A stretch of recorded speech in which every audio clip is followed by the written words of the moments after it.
A Portuguese archaeologist just discovered a bunch of sunken ships filled with gold, including a Spanish galleon with 22 tons of gold and silver.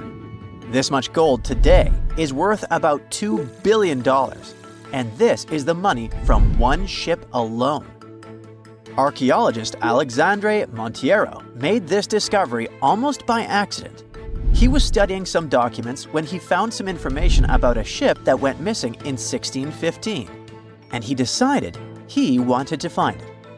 After many years, Alexandre found not just this specific ship, he actually discovered 8,620 shipwrecks in the waters of Portugal alone. Out of this number, 250 are gold-filled shipwrecks, a discovery that would make any Jack Sparrow shake in his boots. Most of these ships went down for boring reasons like the weather, but sometimes they were destroyed in battles, which may or may not have been super epic. They were carrying gold and other treasures from the New World to Europe, and of course, everyone wanted a share. Alexandre had been studying historical shipwrecks for 30 years now, so he has discovered many ships that went down in somewhat glorious ways.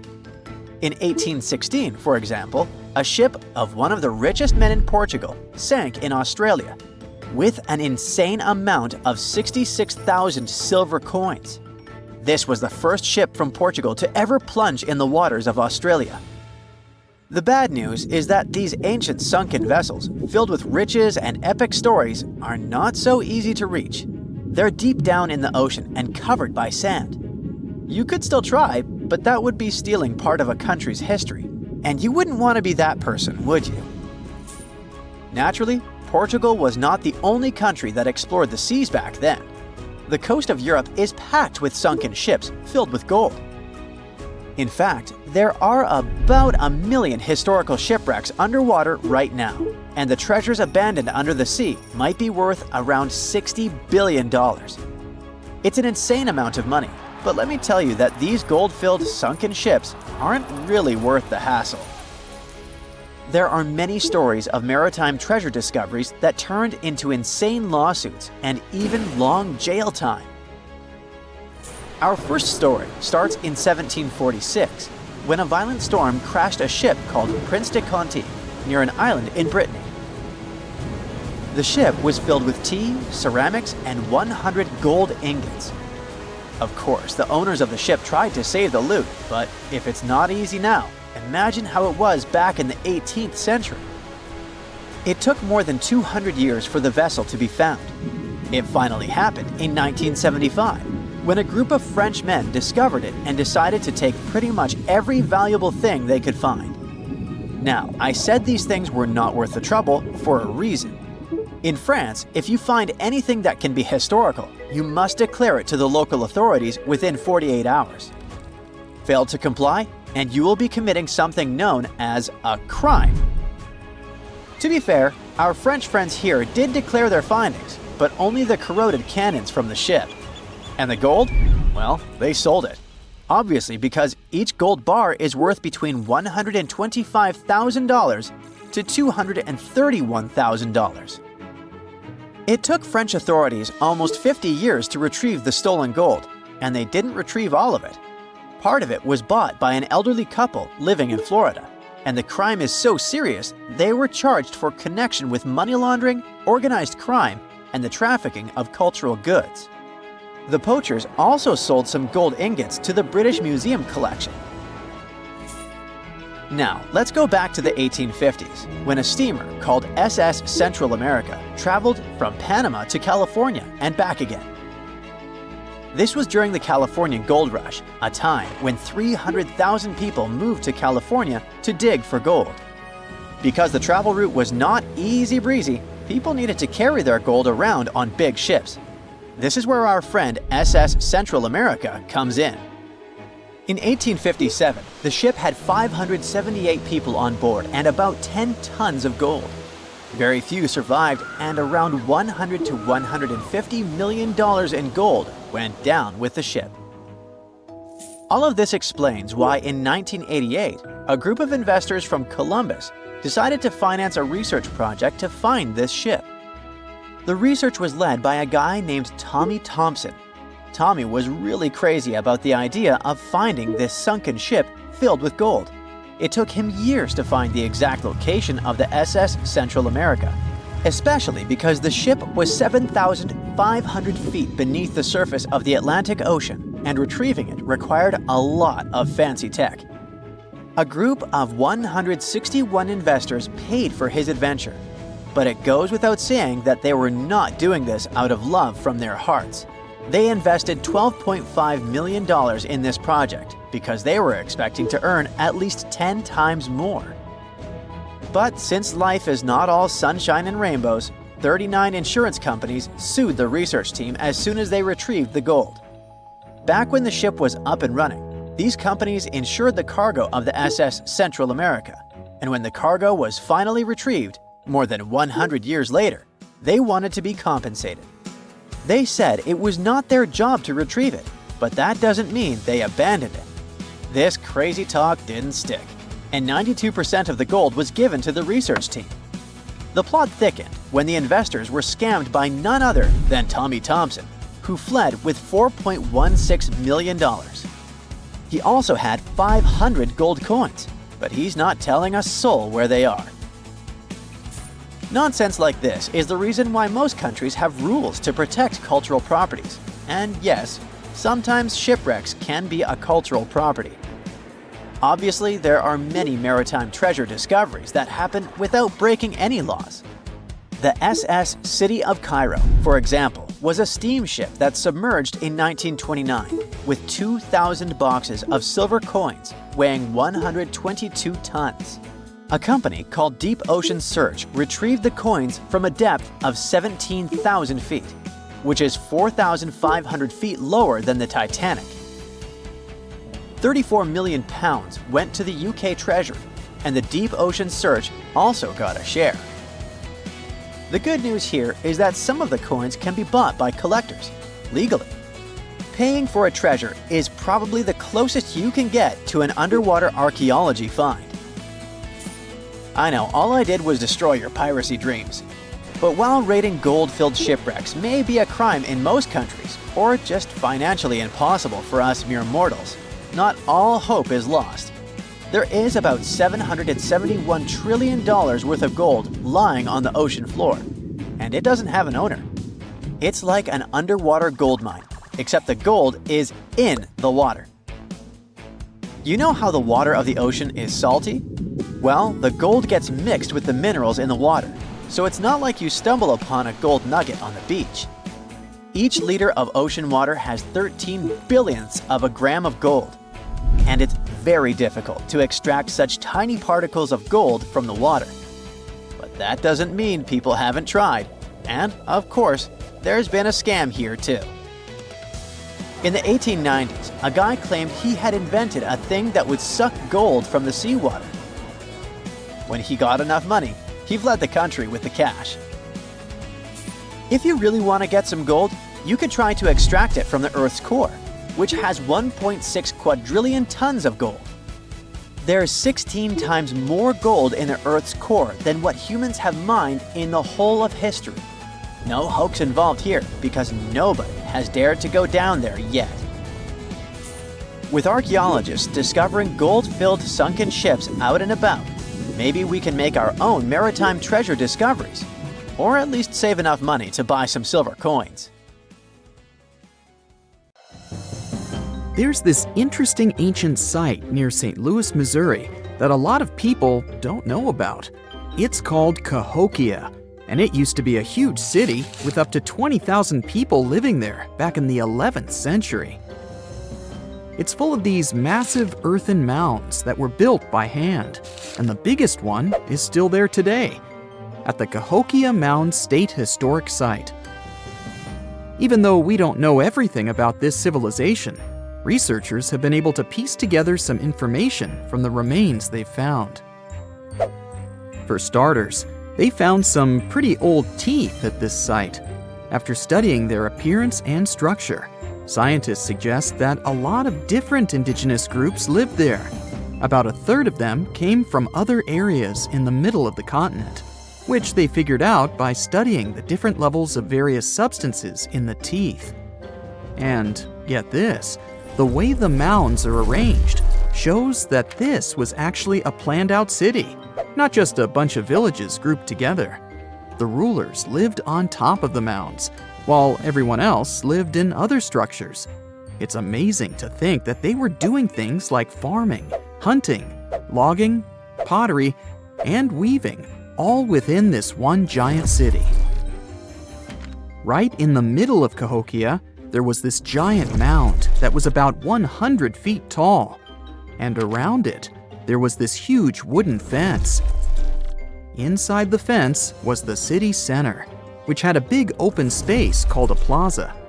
Archaeologists think that the plaza was designed to represent the 4 cardinal directions of the world. It was like the people who built it wanted to create a place that was in harmony with the universe. The center of the city was where they held ceremonies and events, and it was such a big deal that people from outside Cahokia would come to be a part of them too. What became of this city? Hard to tell. Some people think that the reason it fell apart is that they cut down too many trees and the land got all messed up. Other scientists believe that's not true because the soil was still in pretty good shape after the city was gone. The Europeans were not even around at that time, so they couldn't have influenced the downfall of Cahokia either. There's also one theory that suggests there were fights with other communities that caused the city to collapse. These days, there are over 65 preserved mounds, and you can even climb the steps of the tallest one. The best part is that local authorities are thinking of making it a national park, so you should totally plan to visit before it gets too crowded. Mohenjo-Daro is another lost ancient city that's still surrounded by mystery. Located in modern-day Pakistan, it was a city that flourished during the Bronze Age, and it was extremely advanced for its time. It had things like water systems and fancy architecture that other cities didn't have back then. Despite these features, it's not as well known as other ancient cities, like those in Egypt or Mesopotamia. What's even weirder is that at some point, the city was abandoned, and no one knows why. Archaeologists found the city in 1911, but it took a while for them to realize how important it was. Eventually, they uncovered a lot of really interesting things about the city, like its advanced sanitation system. Excavations uncovered over 700 wells, as well as private baths and a large communal bath. Remarkably, even private homes had toilets, and waste was efficiently disposed of through a citywide sewage system. They also had a lot of trade connections and made some really beautiful objects, like pottery, jewelry, and figurines that were sold all over the region. Despite its amazing culture and knowledge, scientists have yet to figure out why the city was abandoned. Some people think changes in the nearby river might have had something to do with it. The writings that the people of Mohenjo-Daro left behind are still a complex code, even for the most skilled specialists, making it even harder to piece together their history. Have you heard of the lost city of Kolmanskop? It used to be a small settlement in the Namib Desert. Legend has it that it got its name from a man named Coleman who got stuck in the local dunes and was never seen again. But that's not the interesting part. In 1908, a railway worker found a shiny stone and showed it to the chief railway foreman, who turned out to be a hobby mineralogist. They discovered it was a diamond, and soon, Kolmanskop became the richest town in Africa and one of the richest places in the world. It had luxurious stone houses, a school, a hospital, and even an ice factory to produce ice for fridges. The hospital had the first X-ray machine in southern Africa, which was supposedly used to check if workers were illegally swallowing diamonds. Its popularity began to decline in the late 1920s when another diamond-rich location was discovered nearby. Most of the inhabitants soon began to flee the city in search of a better life, leaving the buildings abandoned. In 1938, all machinery was taken south and the town was left to the desert. The last inhabitant left Kolmanskop between 1956 and 1960. The hot climate and low humidity have preserved the structures over time, and tourists can now visit this desert ghost town. You've surely heard about this next ancient city, Machu Picchu. It's this incredible ancient location in Peru. It stretches across a huge piece of land in the Andes Mountains and sits high above sea level.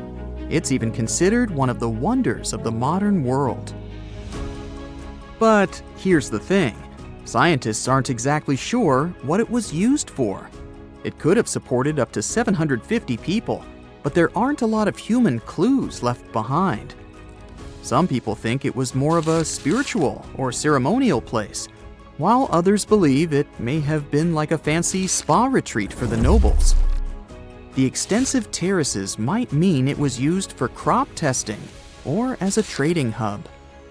And there's even a theory that it was used as a prison because they found a cell-like area too.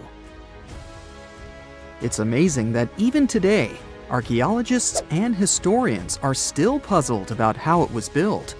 Did you know that they probably didn't even use wheels for transportation? And those massive granite rocks were somehow pushed up the steep Andean mountains, even though most of them weighed a lot. Some historians think that hundreds of people worked together to push each rock up the peak. The huge stones at Machu Picchu are also so close together that you can't see any cracks between them. It's pretty cool because it also makes the area safe during earthquakes, which is important since Peru is a shaky country. But how did the stones stay put during all those quakes? They actually move a little bit, but then they go back to their original spot, almost like they're dancing. Some people think wet wooden wedges were used to keep them in place, but that doesn't really add up, considering how big the structures are. Locals back then also seem to have built Machu Picchu without using any pack animals or iron tools. They had to sculpt and put everything together using mostly their hands. Plus, the citadel is built on a fault, so they had to move a bunch of stone and earth to make it flat. Scientists also think that the real construction is actually underground because of the deep foundations and drainage system. In fact, there's a hidden water system that was just recently discovered using 3D scanning. They didn't even use mortar to put the granite blocks together. They were so precise that you can't even fit a sheet of paper between them. One theory suggests that people that lived there used stone tools made of a harder material than the stone they were cutting. We all love unicorns, those legendary creatures famous for their beauty. You're now thinking of a white horse with a spiraling horn on its forehead, and there's probably a rainbow somewhere nearby. But what are the origins of this image? And more importantly, can it be true? Well, yes and no. Let us start from the beginning. The name. It comes from Latin. Unicorn translates as one horn. Today, there is one land animal that fits the bill, the rhinoceros. The Greek name for a unicorn is monoceros, which again means one horn. So it all fits neatly. But wait, isn't a unicorn a kind of horse? We need to call in science to resolve the issue. Scientists have discovered a skull of an animal that could have been the real unicorn and roamed the earth some 30,000 years ago. The animal resembled a huge, hairy rhinoceros, nothing like the image of a unicorn we have today. It was 2 times heavier than a giraffe, and its diet consisted of grass, a lot of grass. But the skull the scientists found in Central Asia revealed another surprising fact: the animal's age. Previous research pointed to the fact that the species went extinct 350,000 years ago. This meant that our ancestors never shared the same living space with this oversized rhinoceros. But the skull was dated much later. This dates the animal right around the time when humans were already there. This is where the legend begins. Imagine you're a prehistoric human who had just seen a unicorn. What would you do? It's not like you can take out a smartphone and snap a picture of it. No, you would probably paint it on a cave wall. Such drawings have survived to the present day. In France, there's an image of an animal that seems to have a single horn. It's in the Hall of the Bulls. All the other animals there have two wavy horns, but the mysterious spotted animal has two lines on its head. Do these double lines represent a single horn? Is this the famous unicorn? Perhaps. The name of the drawing is the Unicorn Panel. But images of unicorns don't only exist in cave drawings. In the Indus Valley, scientists have found various seals featuring a mythical animal with a single horn. Ancient Greek writers believed that unicorns lived in India. Back then, this region of the world was exotic to them. Although ancient Greeks never saw a unicorn, they had a pretty detailed description of the animal. They even recorded that the meat from this creature had a bitter taste. But was it a horse or a rhinoceros? Neither. For Greeks, the unicorn was a kind of a donkey. Go figure. In Chinese mythology, there's a similar creature.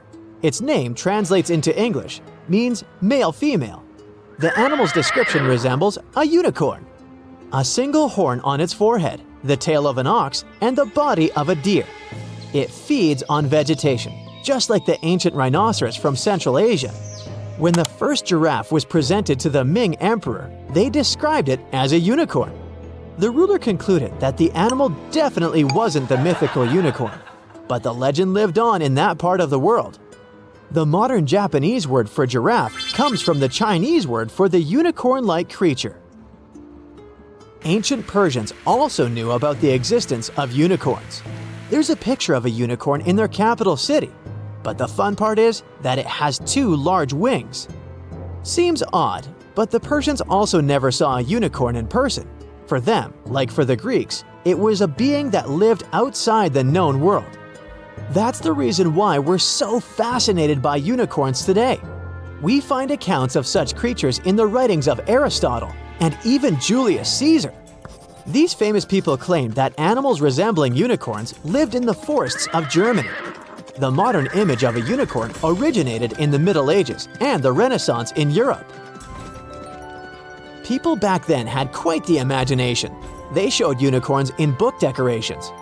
According to ancient scribes, this animal was ferocious. Its main enemy was the elephant. The people in medieval times thought highly of an animal they had never seen. It was quick and dangerous, so it needed to be hunted down. But how on earth do you lure a unicorn? With the help of a fair maiden, of course. This sounds strange today, but keep in mind that the Dark Ages were a peculiar period in history. Back then, doctors used leeches as legit medical treatment. The perfect setting for the myth about the unicorn. The story gets wilder. A maiden would go inside a forest. A unicorn would spot her and jump inside her lap. After it fell asleep, hunters would appear. They would then capture the unicorn and take it to the king. But why were Europeans impressed by the unicorn? Because of its horn. They believed that it had magical power. A unicorn's horn could detect poison in food and drinks. When you ground it into a powder, the horn had the power to whiten teeth. These were just some of the magical traits given to a unicorn's horn. The folklore was so strong that Europeans even had a backup for the times they couldn't get their hands on a real horn. That must have happened quite often, and they used real narwhal horns as a replacement. These are whales with a large, tusk-like tooth coming from their mouth.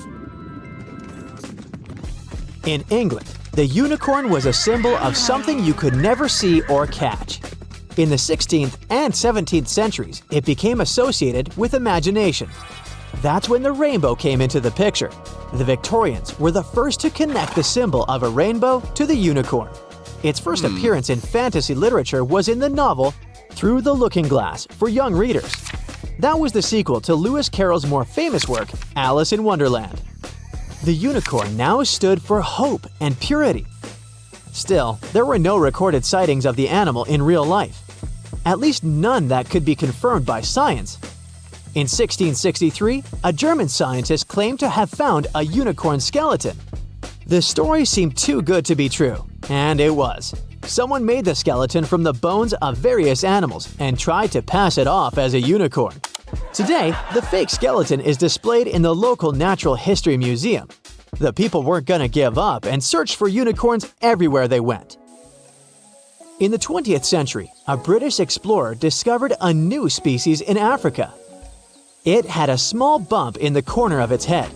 The public nicknamed the mysterious animal the African unicorn. But this wasn't true. Now we know this is an okapi. It's most closely related to a giraffe, but it looks like a zebra in the back part of its body, and its head resembles a deer. It's an impressive animal, but it's not even close to the elusive unicorn. One of the latest alleged sightings happened in 1991. An Austrian biologist reported seeing a unicorn in a forest in Germany. The legend says that these animals live in enchanted forests, but there's just one tiny issue: the total lack of physical evidence. In fact, there are historians who claim that unicorns never existed. The animal was simply a misinterpretation of cave drawings. Perhaps all of those ancient images of unicorns were just two horned animals shown from the side. It could be so. It's hard to add the third dimension to a 2D image. But then, in 2013, the unicorn reappeared. Not the animal, though the word. An American venture capitalist came up with the term to refer to startup companies with a value of over $1 billion. She chose this word because these companies are as rare as the mythical animal. There are only 1,000 of such enterprises in the whole world, and you've probably heard of the most famous one, Elon Musk's SpaceX. So looky here, scientists discovered ancient artifacts near King Tut's tomb. Turns out, his VIP final resting place looks more like a public graveyard with about a dozen wooden coffins that's been there for around 3,600 years. Okay, I might have exaggerated a tad. The 11 tombs weren't exactly right next to King Tut, but they were close, near the same city of Luxor. New findings in Egyptian tombs can help us piece together what life was like in ancient Egypt. And guess what? Ancient Egyptians seem to have been remarkably like us, modern humans. Say, the women have always loved jewelry, and archaeologists retrieved a beautifully made necklace with 30 amethyst beads and 2 agate beads, plus a hippo head amulet. Bet it was all the rage back then. Researchers also discovered 2 copper mirrors. One had a handle shaped like a lotus, and the other was decorated with Hathor, the ancient Egyptian deity of the sky, women, fertility, and love. These recent excavations near Tutankhamun's burial site led to another jaw-dropping revelation. For the first time in thousands of years, fragments of Queen Hatshepsut's Valley Temple were uncovered. This fearless woman was thought to be the second female pharaoh, who ruled with both courage and wisdom, leaving a legacy as solid as the stones themselves. Her temple, hidden for ages, opens a window into a time filled with power, intrigue, and spiritual devotion. Archaeologists found over 1,000 beautifully decorated stone blocks on the outskirts of Hatshepsut's funerary temple. There were very few women who managed to take the throne in ancient Egypt. Another tomb was found nearby, and it belonged to the overseer of Queen Teti Sheri's palace, whose name was Jehuti-Mez. Queen Hatshepsut seems to have even more tombs, aces up her sleeve. These tombs were carved into the rock instead of being built as pyramids, showing a unique ancient perspective on how to protect the soul in the afterlife. Experts managed to retrieve some cool ancient pieces from the site. Toys made of clay, mummy masks, winged scarabs, and some amulets. Sadly, there surely used to be way more artifacts, but over the last centuries, there have been people other than archaeologists to stumble upon this site. It's likely that looters got to these tombs before them and may have taken some valuable items. But they did leave behind some cool stuff for the researchers, like pottery used for offerings of bread and meat, along with archers' bows that connect the tomb's owners to the Egyptian military. Meanwhile, soul protection is way more important than you might think, especially if you're roaming around Luxor looking for ancient secrets. You aren't scared of King Tut's curse, are you? Let me tell you what happened to those who weren't scared, but promise me to take it with a dash of salt, okay? For years, Egyptologists, especially those who believed in paranormal activity, were convinced that there was an unsettling curse surrounding Tutankhamun's archaeological discoveries. This belief stemmed from the mysterious and untimely demise of several excavators who discovered the tomb in 1922 with no logical explanation for why they passed away. It was just easier to chalk it up to something supernatural and avoid the whole mess. But it turns out it wasn't a curse at all. It was likely the radiation that caused those excavators to perish. Now, you might wonder where the radiation came from. After all, while radioactivity was discovered in the 19th century, ancient Egyptians, despite their impressive pyramids, didn't have any radium lying around to make Tut's tomb glow like crazy. So, what could be the real story? It might have been toxic waste behind it all. Toxic levels of radiation from uranium and hazardous waste have been lurking inside the tomb since it was sealed over 3,000 years ago. The burial chamber of Tutankhamun's tomb reportedly has such high radiation levels that anyone who steps inside could easily end up with a fatal dose of radiation sickness or an incurable condition. By the way, you can have a somewhat similar level of radioactivity if you don't get rid of those moldy dinner leftovers you left to perish in your fridge a month ago. But this radioactivity isn't exclusive to Tutankhamun's tomb. Ancient Egyptian artifacts discovery is rewarding yet dangerous due to unusually high radiation levels in Old Kingdom tombs all over Egypt. Geiger counters have detected radiation at 2 sites near the Giza pyramids, and radon, a radioactive gas, has been found in several underground tombs in Saqqara. Interestingly, experts believe that the builders of these ancient tombs were aware of the toxins, as some eerie warnings were carved into the walls of many tombs. One inscription ominously declared, "They that break this tomb shall meet their end by a malady that no doctor can diagnose." Other ominous phrases like "forbidden," "due to evil spirits," only added to the fear that supernatural curses haunted these ancient sites. Ominous signs have stunned archaeologists since forever, but the fear grew even stronger a century ago with the mysterious passing of Lord Carnarvon, who funded King Tut's excavation in 1922 and reportedly explored the treasure-filled rooms, along with several others who entered the tomb. Arthur Weigall, another British Egyptologist who was present at the tomb's opening and is credited with starting the curse myth, passed away young when he was just in his 50s in 1934. Chances are the condition that made him pass was connected to radiation. In total, 6 out of the 26 people who were there when the tomb was opened met their end within a decade from various causes. Not only X-ray exposure, those reasons include asphyxia, stroke, heart failure, pneumonia, and even poisoning. Well, isn't this getting a little grim? There was one guy who opened the tomb and somehow managed to avoid the infamous curse, Howard Carter, or so it seemed. Some folks pointed to his survival as proof that the curse wasn't real. After digging up the tomb, Carter published several books on the topic and shifted gears from archaeology to dealing in antiquities for various museums. Despite dodging demise or injury, rumors swirled about how the curse may have impacted him in other ways. One of the big stories linked him to Lord Carnarvon's daughter, Evelyn.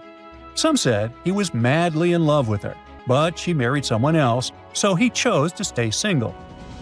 Others claimed they had an affair while she was in Egypt, which ended when her father passed away and she left the country for good. However, there wasn't much evidence to support these stories. Evelyn was just 6 when they met, and they remained friends until his last breath. She was even one of the few attendees at his funeral, but denied any romantic involvement, saying they weren't that close. A year after the revolutionary discovery near King Tut's tomb, Evelyn married politician Sir Brograve Beauchamp and had a daughter. That same year, Beauchamp toured the tomb with his parents, guided by Carter himself. Carter never married and, aside from those posthumous rumors about Evelyn, had no other romantic connections. While the curse adds an intriguing twist to his life story, his tendency to keep relationships at arm's length was evident long before the tomb was opened. It seemed Carter just wasn't a people person. In 1939, after battling a serious illness, he ultimately succumbed to fate. He was 64, which was a pretty common life expectancy in the UK back then, so no one really thought it was off and linked it to an ancient curse. When he passed, it turned out he had several artifacts from Tutankhamun's tomb in his London apartment, which were eventually sent back to Egypt, marking what some viewed as the curse's end. Who knows? Maybe if he hadn't had all those ancient souvenirs at his place, he would have lived way longer. But all the other demises might seem off. The curse theory was likely fueled by some strange events during the excavation. Carnarvon got a mosquito bite that became severely infected, and around the time they opened the tomb, Cairo experienced a bizarre power outage and a freak sandstorm. Back in England, the Earl's dog, Susie, managed to escape from Carnarvon's house and began barking frantically at seemingly nothing. At least that's what the staff and family saw. Strangely enough, at the very moment her owner's heart stopped, Susie started howling and fell down without showing any signs of life. Maybe radiation didn't play a crucial role after all, and those were indeed ancient artifacts from King Tut's tomb that made them all perish. Spooky, huh? In a frosty Canadian park, hidden deep beneath layers of thick ice, scientists discovered a bizarre skeleton they named the Frozen Dragon. The skeleton had been in the frozen ice for millions of years. It took experts decades to work out the species of this strange fossil. It was identified as a new genus of pterosaur. Pterosaurs were massive flying reptiles with wingspans of over 16 feet. Their heads were 3.5 times the size of their bodies. Pterosaurs lived 76 million years ago, when they soared above the dinosaurs. Scientists described them as the biggest, meanest, and most bizarre animals that ever flew. The new genus has been named Cryodragon boreas, which translates to Frozen Dragon of the North Winds. In 2013, a young mountaineer was climbing one of the tallest mountains in Western Europe, Mont Blanc. He noticed a strange metal box poking out of the snow. The mountaineer pried the box open and found that it was filled with precious rubies, emeralds, and sapphires. The climber immediately handed the box to the authorities. It was discovered that the box likely belonged to a passenger on one of 2 flights from India that crashed into the mountain over 50 years ago. The box was valued to be worth over $200,000, and authorities are still searching for the heir to the small box of treasures. In northwest Siberia in 2007, a reindeer herder was on an outing with his sons when he noticed something strange in the ice. The man realized it was a frozen mammoth calf and immediately contacted the local museum. The calf was named Luba and was the best preserved mammoth mummy in the world at the time of its discovery. Luba had been in the ice for 41,800 years and is around 30 to 35 days old. From trunk to tail, the mammoth calf is roughly the same size as a large calf. If you're interested in seeing for yourself, Luba travels to museums all around the world. On the frozen continent of Antarctica, covered in layers of ice and snow, is Mount Erebus, the frozen volcano. The volcano was discovered in the middle of an eruption in 1841 by explorers on an Arctic expedition. The volcano is over 12,000 feet tall and has been active for the last 1.3 million years. Deep within the middle of the volcano is a huge crater filled with large volumes of molten lava. The volcano has occasional explosions, which means it's classified as being in continuing eruption. However, these eruptions are nothing to worry about because they're generally rather small. Back in 1991, 2 hikers were traveling across the Italian Alps when they stumbled across a body that they presumed to belong to a recently lost hiker. The duo trudged back down the mountain to report their unfortunate findings. Once the remains were recovered, it was clear that the body was not recent at all. Scientists determined that the Iceman was more than 5,000 years old and named him Otzi. The discovery was unlike anything scientists had ever before seen because the body was so well preserved. For years, Otzi was studied by scientists who discovered that our ancestors have a lot more in common with us than we ever knew before. Otzi was covered in ink body art. Research done on the contents of his stomach revealed that his last meal was dry cured meat, similar to the bacon we eat today. Otzi has at least 19 relatives living today, somewhere in Central Europe. Scientists were researching ancient squirrel burrows in Siberia when they came across something interesting. One of the squirrels had hidden away precious seeds deep beneath the ground. The seeds had been encased in ice for 32,000 years. The seeds were for the flower Silene stenophilia, which had long since gone extinct. Amazingly, scientists were able to recover plant tissue from inside the seeds and grow an entire crop of flowers. They've since reintroduced the previously extinct flower to natural habitats all across the world. In 1930, a team of Norwegian scientists sailed around the Arctic Ocean, conducting research on the seas and glaciers. They reached White Island, a dangerous and icy land no human had set foot on before, or so they thought. The scientists were shocked to discover the tip of a small boat sticking out of the snow. Frozen inside the boat, they found scientific equipment and various personal items, including a jacket monogrammed S.A. Andre. They had discovered the wreck of the famous Andre Arctic balloon expedition. In 1897, Swedish explorers, led by Andre, attempted to travel to the North Pole by hydrogen balloon. No one had ever heard from them ever again. People only found out what happened to them when the wreck was discovered 33 years later.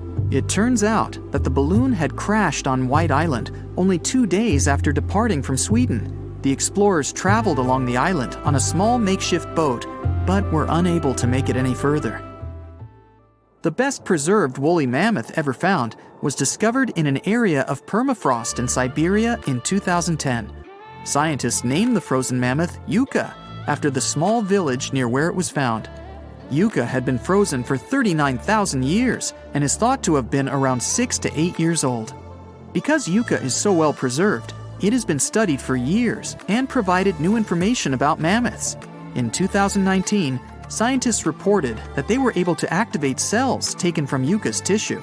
Maybe one day we'll have woolly mammoths roaming the land. From looking at pictures and videos of Antarctica, the continent appears to be freezing cold, covered in snow, and flat, except for a few small hills. Scientists believe that too. When studying the Gomburtsev Mountains in the early 2000s, they were shocked to discover that the small rocky hills were actually the peak of a gigantic mountain formation under a mile of snow. Using radar technology, researchers worked out that the mountains are really around 10,000 feet tall and sprawl across 750 miles. This is around the same size as the European Alps, except hidden under tons of ice and snow. At a gold mine in Siberia, a businessman was examining a nearby river when he noticed something interesting in the frost. It was a small woolly rhino calf that was later named Sasha. The woolly rhino has been extinct for 15,000 years. It's thought that Sasha could have been frozen in the ice for up to 39,000 years. Sasha is unique because it's the only full-body woolly rhino to have ever been discovered. Glaciers around the northern Italian town of Pelo have begun to melt. Artifacts from decades and even centuries ago have been discovered pouring out of the ice. Personal belongings from soldiers have been found, things like diaries, photographs, and even love letters. Historians have even uncovered an entire cabin preserved beneath the ice. The cabin was filled with hard metal helmets and clothes. In 1845, Sir John Franklin embarked on an ill-fated expedition to the North Pole. The crew traveled on 2 ships, HMS Erebus and the ironically named HMS Terror. The expedition met with disaster, and both ships were lost to the icy waters. In 2016, the HMS Terror was discovered by a team of researchers. Despite being lost for 170 years, the freezing cold waters had maintained the ship in pristine condition. Scientists described the ship as frozen in time. Dinner plates and glasses were still on shelves, beds and desks were still in order, and even the passengers' luggage appeared to be in good condition. The HMS Erebus was also discovered nearby, but due to changing water conditions, the ship wasn't in great shape. The glacial ice surrounding a mountain passageway in Norway that was notoriously used by the Vikings has revealed hundreds of ancient artifacts. One of these artifacts was a giant unopened wooden box that was welded together. Researchers were beside themselves with anticipation, waiting to open this box. They believed it would be filled with Viking treasures or artifacts that would give us an insight into ancient society. When they opened the box, all that was inside was a plain old beeswax candle. It turns out that this box wasn't actually as old as they thought it was. By analyzing the candle, they discovered that the box dates back to the 17th century. The age of the Vikings had ended by the 11th century. It's likely that the candle box belonged to a farmer who was shipping it from his summer farm to his winter farm to light up the long nights. This just in, the world's oldest pyramid was built during the last ice age. And I'm not even talking about Egypt. I'm saying our ancestors might have spewed a 27,000-year-old pyramid in West Java. Gunung Padang is not exactly shouting pyramid. It's more of a mound with huge scattered stones tossed all over it. But local people seem to revere it, and they have for centuries. It wasn't until recently that the Indonesian authorities decided to excavate a bit deeper to see what all the fuss was about. They ended up finding the remains of a human settlement. It was rather unexpected, since the mound is pretty high up. This excavation could only prove there were humans in the area as far back as 45 BCE, which sounds reasonable. It was up to an Indonesian geologist named Donny Hillman to prove that Gunung Padang is the world's first pyramid. He used all sorts of new technology to support his claim. Our guy used carbon dating, which digs deep into the earth and takes whole chunks of soil. He found layers and layers of constructions, like he was digging up Rome and finding ancient buildings buried in the ground. His research proved that there had been caverns and even rooms down there, which could only mean one thing: humans. As for the rocks located up in the mound, they were most likely strategically placed by the people who lived there back in the day. They needed a place to meditate, so they arranged things in a harmonious way. Their smooth surfaces wouldn't be the result of years of erosion, but the works of great sculptures, the Michelangelos of their day, let's say. If this is all for real, then human civilizations began way before we think they did. Our ancestors, the Paleolithic humans, didn't have what it took to be considered a civilization, especially not the tools and knowledge to build pyramids. They needed a lot of masonry skills, which weren't all that available during the last ice age. His peers don't share this view, though. They could believe Hillman's theory if he had found evidence such as charcoal and bone fragments, but he didn't. Flint Dibble, another archaeologist, says that without concrete evidence of human activity, there's no proof of an actual pyramid. In this case, all the data proves is that the soil in the mound dates back to 27,000 years ago. He thinks the rocks on top of the mound just slipped down the hill, like rocks normally do. Only a complex society would have managed to build a stepped pyramid like they claim it was. But according to Bill Farley, an American archaeologist, there's just no reason to believe there were any settlements in Indonesia during the last ice age. Now, just so you know, the oldest known ancient society with this kind of knowledge is probably 11,000 years old and used to occupy the region of modern-day Turkey. Take a look, Turkey's Göbekli Tepe. It's also not a pyramid, but it's the oldest monolithic construction made by humans. Back in the Neolithic period, a lot of people settled there, and there are proofs for it. For example, the walls there are covered in ancient drawings of clothing and wild animals. Until recently, the title of the world's oldest pyramid went to a three-sided construction known as the Djoser Pyramid in Egypt. Djoser is located just a few miles south of the Giza complex in a town called Saqqara. It made its way to popular culture more than once. In the 18th century, it became a common feature in European paintings. Young men from the cultural elite did a grand tour around the world, and Saqqara was at the top of their list.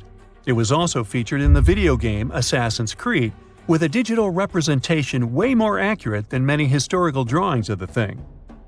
That was kind of a big deal in ancient Egypt, to build pyramids for kings to spend their afterlives. And if you thought the Khufu pyramid was the oldest one in the world, well, Djoser was built 70 years ahead of that time. The development of new technology has allowed archaeologists to make groundbreaking discoveries, And a new, or should I say ancient pyramid in South America might win the title in dispute. It turns out that pyramids were also pretty fashionable in the Americas in the old days. Among them are the iconic pyramids of Guatemala's Tikal temple complex, the same ones that appeared in Star Wars No. 4. But to find the oldest pyramid in the Americas, one would have to travel to Peru. Deep in the Peruvian desert, archaeologists stumbled upon a sprawling ancient metropolis known as Caral. At first, researchers believed that the settlement was pretty recent, since the site was way too complex for ancient technology to handle it. As we said, Caral is a desert town, like Las Vegas, but without all the hoopla. This means no easy access to water. And for cities like these to thrive, they need a considerable irrigation system, which leads us back to complex technologies. The Peruvians surprised us all with this new discovery. This site was huge, filled with an amphitheater, houses, and religious buildings. The whole thing probably sprawled through 370 acres. And when scientists went to test their initial hypothesis using radiocarbon dating, they found that the city probably sprung around 2027 BCE. On the site, archaeologists found 6 pyramids that could possibly predate the one in Saqqara. As far as they know, both civilizations coexisted in the same time period, in opposite parts of the world. But since researchers can't pinpoint the exact age of Caral's pyramids, it's pretty hard to guess which civilization completed their pyramid first. If only we had a crystal ball. Now, it just so happens that the shape of a pyramid is something that nature is able to produce all on its own, leaving us modern-day humans a bit confused. A classic example is the Japanese side of Yaonagani, which also goes by the name of Japan's Atlantis. The entire monument is about the size of 5 football fields and the height of a 5-story building. Explorers and scientists believe that Yaonagani dates back to 10,000 years ago. For Japan's top marine geologist, Professor Masaki Kimura, Yaonagani is the heritage of a lost civilization. Kimura has dived into exploring the ruins over 100 times over the past 10 years. To him, there are clear signs of human activity down there. Check out this triangular-shaped pool on the monument's surface. Kimura thinks it's actual proof of humans, because this triangle-shaped concave is a historical symbol of water fountains in the region. As it happens with a lot of these cases, not all scientists are convinced the same. For many, Yaonagani is probably the result of thousands of years of erosion, and the fact that the monument is composed of one massive rock leads them to believe it is not really human-made. Sure, these huge basalt columns may look like the ruins of a palace, but they're most likely the result of the intense volcanic activity in the region. And speaking of natural formations that really look like a human made it, a pyramid on Mars has been a hot topic lately. Humans have been keenly trying to prove that there is life on Mars for quite some time. But some are stretching it really far, saying that little green or gray people built a pyramid on the planet to try and build their own civilization. This picture was taken over a decade ago by the Mars Reconnaissance Orbiter, the MRO, but it started to resurface recently. It shows what looks like a 3-sided pyramid. Some people claim that the smooth side of the pyramid could only be the effect of otherworldly work. Then science comes along and explains that Mars is home to one of the deepest canyon systems in the whole solar system. The so-called pyramid is located in what is known as the Kandor-Chasma region. This Martian region has a bunch of similar formations that are nothing more than the result of erosion. Nothing supernatural going on there, apparently. Something exciting and kinda unexpected popped out among the rocks of the Ica Valley in Peru. The bones of a really old whale that lived almost 40 million years ago. At first, no one was really impressed because the bones they found were big and weirdly shaped, so people just thought they were looking at giant boulders. I mean, that's cool too, but things got way better when they realized those were the remains of a very large ancient animal that roamed along the coast of ancient Peru. Plus, it was probably the heaviest creature that ever lived. Sorry, blue whale, I know you worked hard to get to the top. The length of over 100 feet and weight of more than 200 tons brought you the status of the biggest animal on our planet. But it seems you've held the title long enough. Time to hand it over to our next candidate, and that one's really gigantic. This ocean beast was probably shorter than the blue whale, but heavier, with a weight that could be between 93 tons and 370 tons. If it's closer to the higher number, it'll make Paracetus the biggest animal ever known to have lived on Earth. And it seems its weight was the result of having extremely thick, dense bones. You can see such bones today in manatees or some other early whales. Dense bones are a great tool for such marine mammals. This feature makes them heavy and allows them to stay submerged most of the time. But at the same time, if their body was too heavy, they would end up sinking all the time, and they would waste too much energy to move back up to the surface. So, to avoid sinking, marine mammals need to have enough lighter tissues, like muscles and fat, to help them float in the water without using too much energy. Now, scientists didn't have the whole skeleton, which makes it hard to tell how big the animal was. But they used the ratio of the heavy bones to the lighter tissues in other marine mammals to estimate the overall weight of this giant ancient whale. Experts found these fossils about 13 years ago and spent the next decade freeing the whale from the rock. Its anatomy and age showed this whale was a cousin of Basilosaurus, a whale that had a long snout full of sharp teeth, and a sleek body similar to that of an eel. Even if Paracetus wasn't bigger than the blue whale, it was still a giant that ruled the ocean depths. Unlike modern whales, there's a possibility that this ancient fellow was a predator that liked to go after bigger prey. And this also changes how we see the history of whales. Scientists used to think these magnificent creatures became really big about 5 million years ago when they started eating lots of small creatures. But here's the proof that giant whales existed even before that. But it's still unclear how this whale managed to find enough food to sustain its enormous body. Plus, it's still hard to tell what exactly this ancient creature had on its menu. It was pretty large and not such a fast swimmer, so it's possible it searched for food in shallow waters. Then it probably ate crustaceans, clams, or some other small animals hiding in the sand. One theory says it was a scavenger, which basically means it munched on remains of everything that would come its way. It's not so unusual to find marine animals in deserts. Many of these regions used to be covered with water anyway. The Sahara in Africa is a perfect example. About 50 to 100 million years ago, this was not a dry desert, but a shallow saltwater body called the Trans-Saharan Seaway. The land is not wet there anymore, of course, but people who lived in that area knew about it because they used to find old shells across the desert. The sea was about 164 feet deep. That sounds enough for a nice swim. Some would say this area looked like modern Puerto Rico, with lots of sun and shallow water. Mangrove forests were a common thing as well as seafloors covered with mollusks, like snails and clams. The marine sediment that was left behind after the sea had dried up is full of different fossils. And the animal that lived in that ancient underwater world didn't look friendly.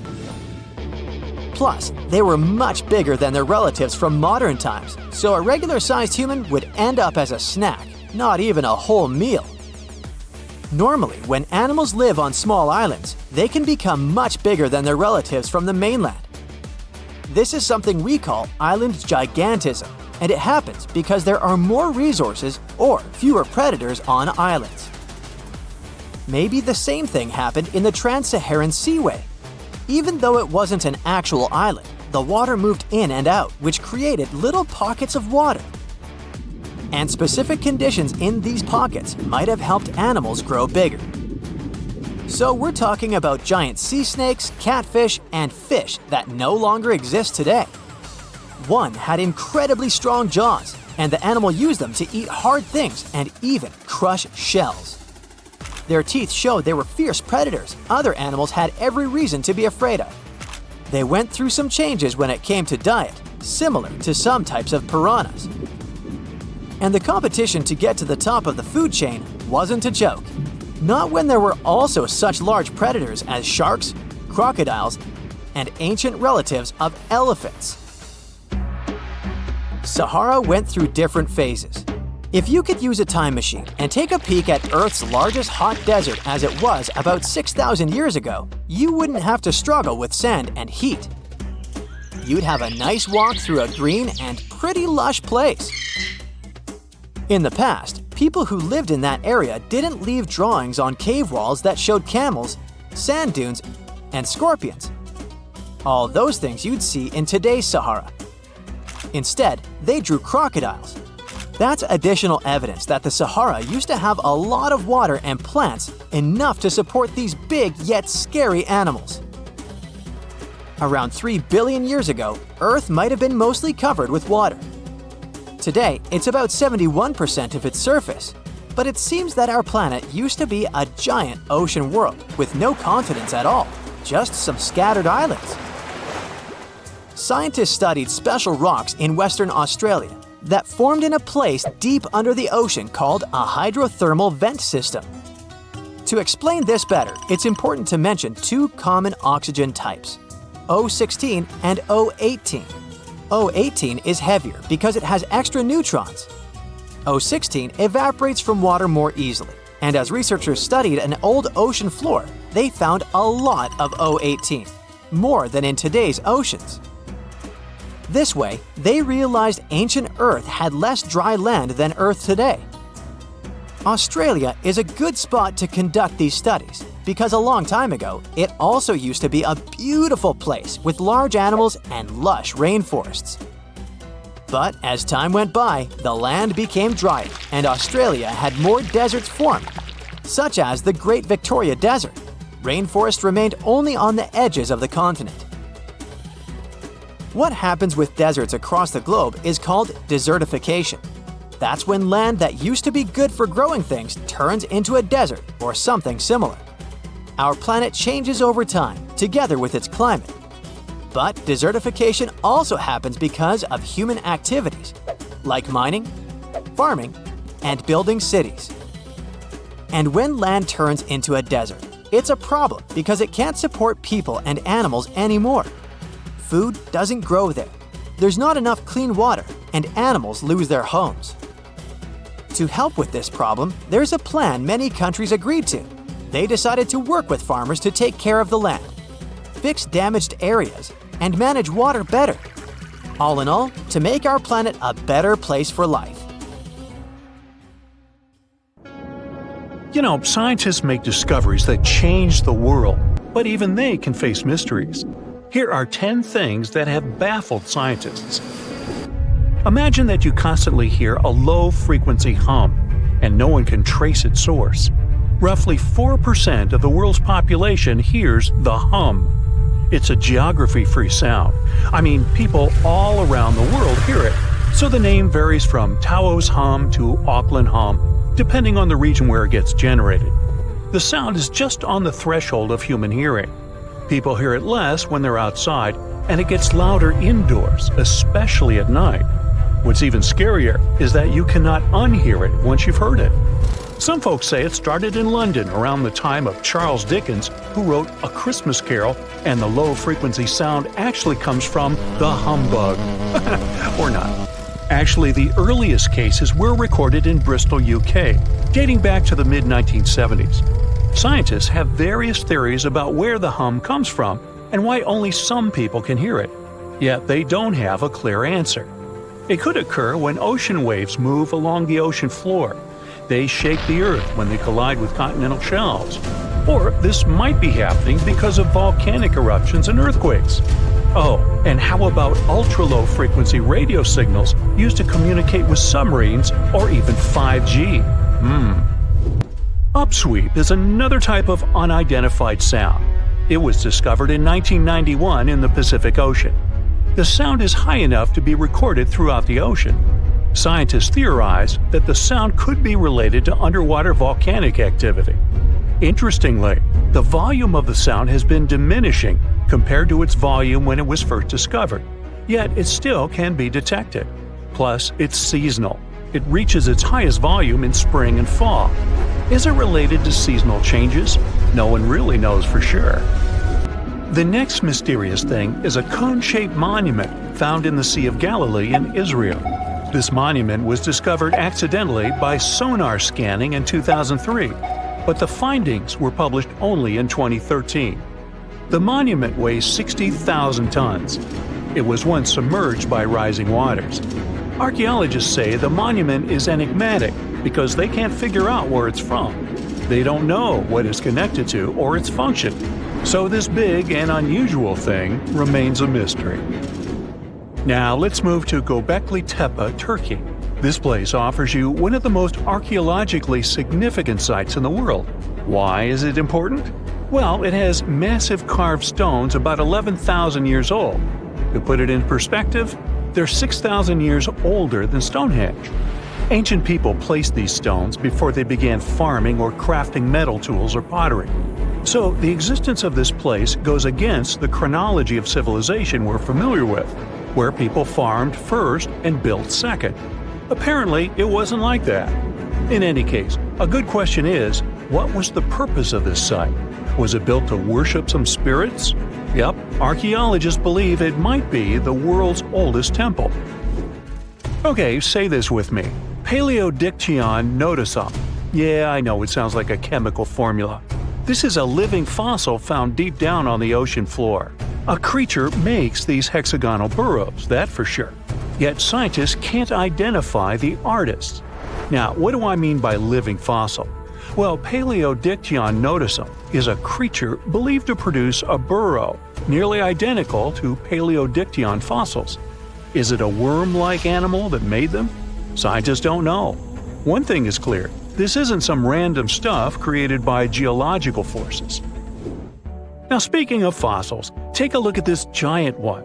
Its informal name is Godzillius.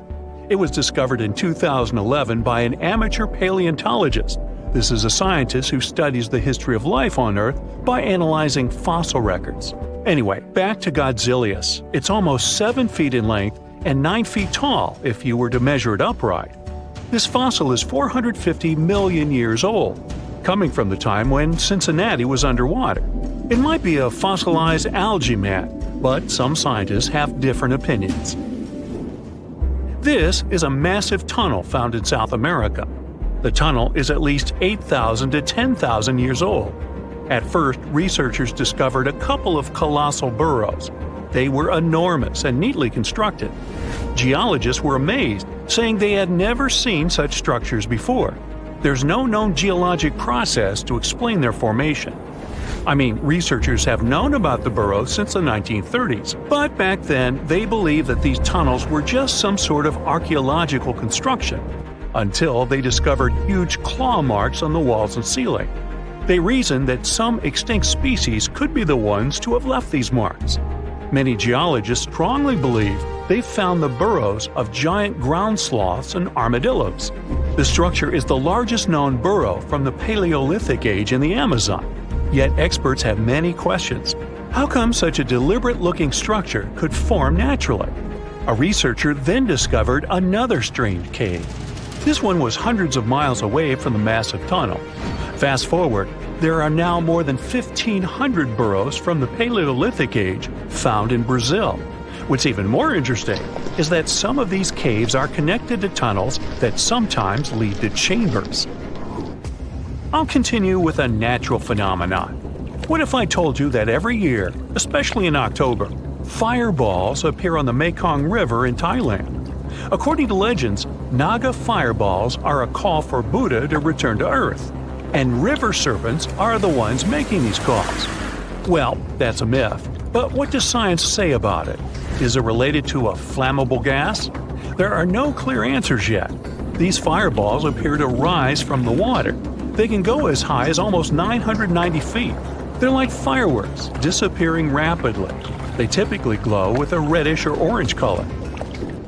I'll mention some legends too, because why not? They're thrilling.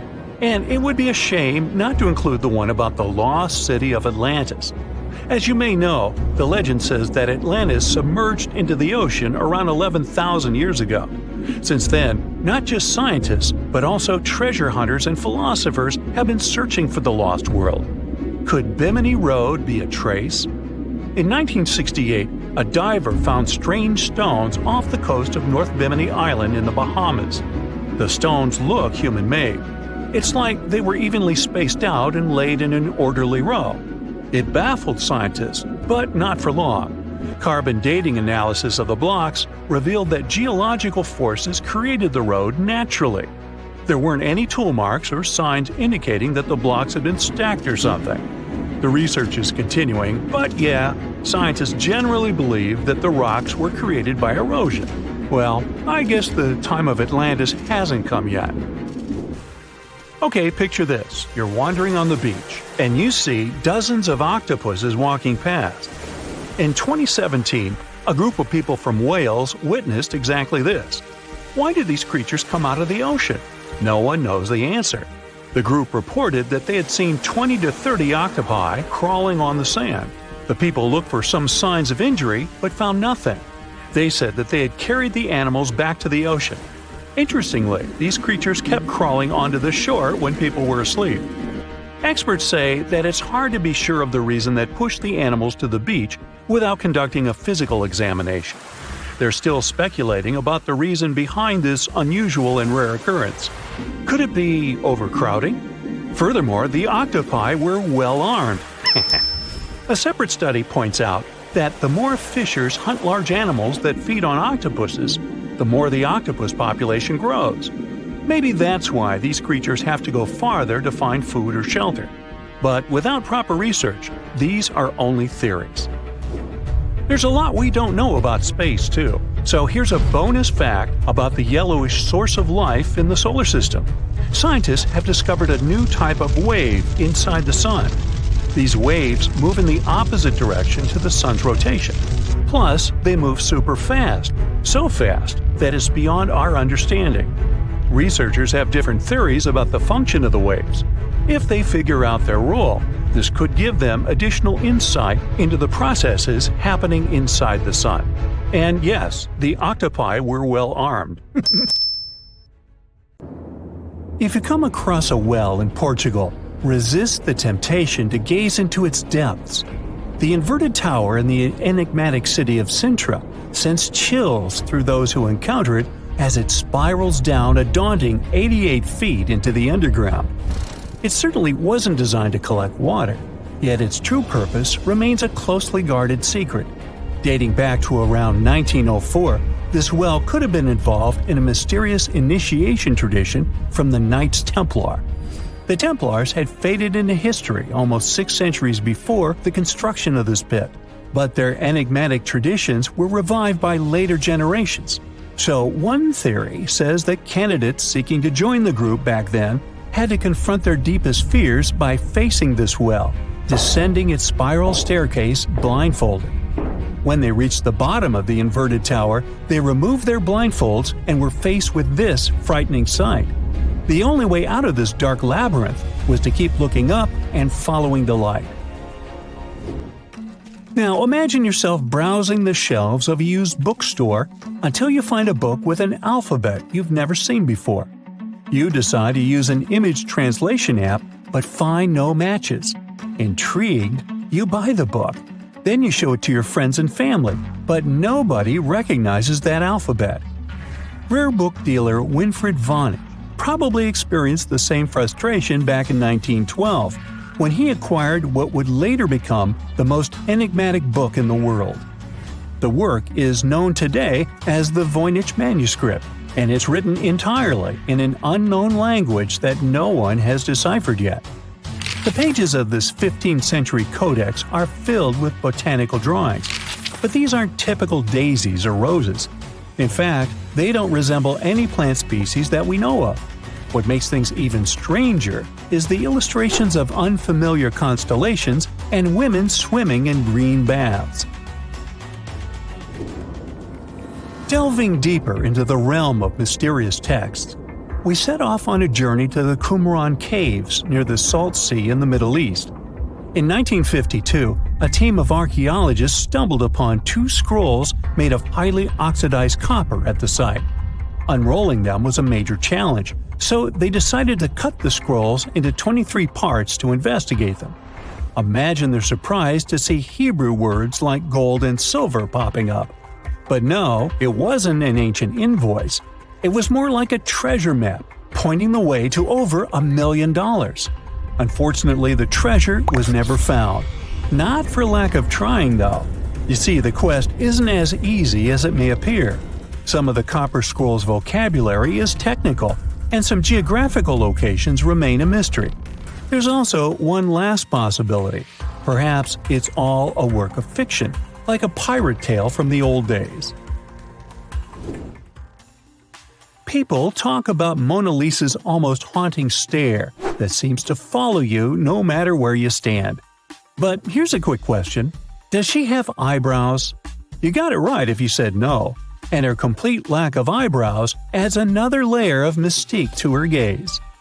The most common explanation is that beauty standards were different, and perhaps plucking the hairs above the eyes was a thing around 1503. But take a look at other Italian paintings from that time, like La Schiavona or Portrait of a Young Girl. Yep, eyebrows. So, not everyone was entirely pleased with this theory, like French inventor Pascal Cotte. He spent 3,000 hours analyzing scans of the painting to dig through all the layers of Leonardo da Vinci's masterpiece. Now, he claims that the Mona Lisa once had eyebrows, but they disappeared over time due to cleanings and restorations. Some historians, however, still question his findings, which means that Mona Lisa's style, or lack of it, remains an unsolved mystery. So, you decide to travel to Rio de Janeiro, and everyone tells you that Sugarloaf Mountain is a must-see. When you spot the mountain from a distance, you realize that the stone has a cavity. But around noon, the whole view changes. The shadow in that cavity takes the shape of a bird, an ibis to be precise. A local legend links this bird shape to the ancient Egyptian deity Thoth, as if the ancient Egyptians once visited Rio de Janeiro and were somehow inspired by the natural phenomenon. But it's probably just a big coincidence. I mean, literally. The real mystery, however, lies in the waters around Sugarloaf Mountain. In the 80s, archaeologist Robert Marks got a tip from locals about a treasure hidden beneath Guanabara Bay. He dove in and found quite a few Roman amphorae. You know, those ancient vases with two handles? His discovery could potentially provide evidence of a Roman shipwreck that might have reached Brazil 17 centuries before the Portuguese even set foot there. However, he couldn't proceed with his research, and to this day, the idea of the Roman presence on Brazil's coast remains uncertain. The true location of Cleopatra's tomb isn't the only ancient Egyptian mystery. Many secrets are carved into the walls of ancient structures, like in the Temple of Seti I. Take a close look at this hieroglyph, and you'll notice that it resembles a modern-day helicopter. Look to the right, and you'll see an engraving that looks like a submarine. Odd, right? The most reasonable explanation for this has to do with the legacies of different rulers. When a new pharaoh came to power, they had their own hieroglyphs added over the original ones. But this is still a topic of debate, as some Egyptologists believe that these mysterious hieroglyphs may represent some kind of ancient technology. The same applies to the Dendera light. The image found in the underground passageway of the Hathor Temple is a subject of significant controversy in Egyptian history. Some researchers suggest that the inscription simply represents a rising sun, while others interpret it as evidence of some kind of modern lighting system. And it does indeed resemble Crookes' tube, one of the early experiments with electrical discharges.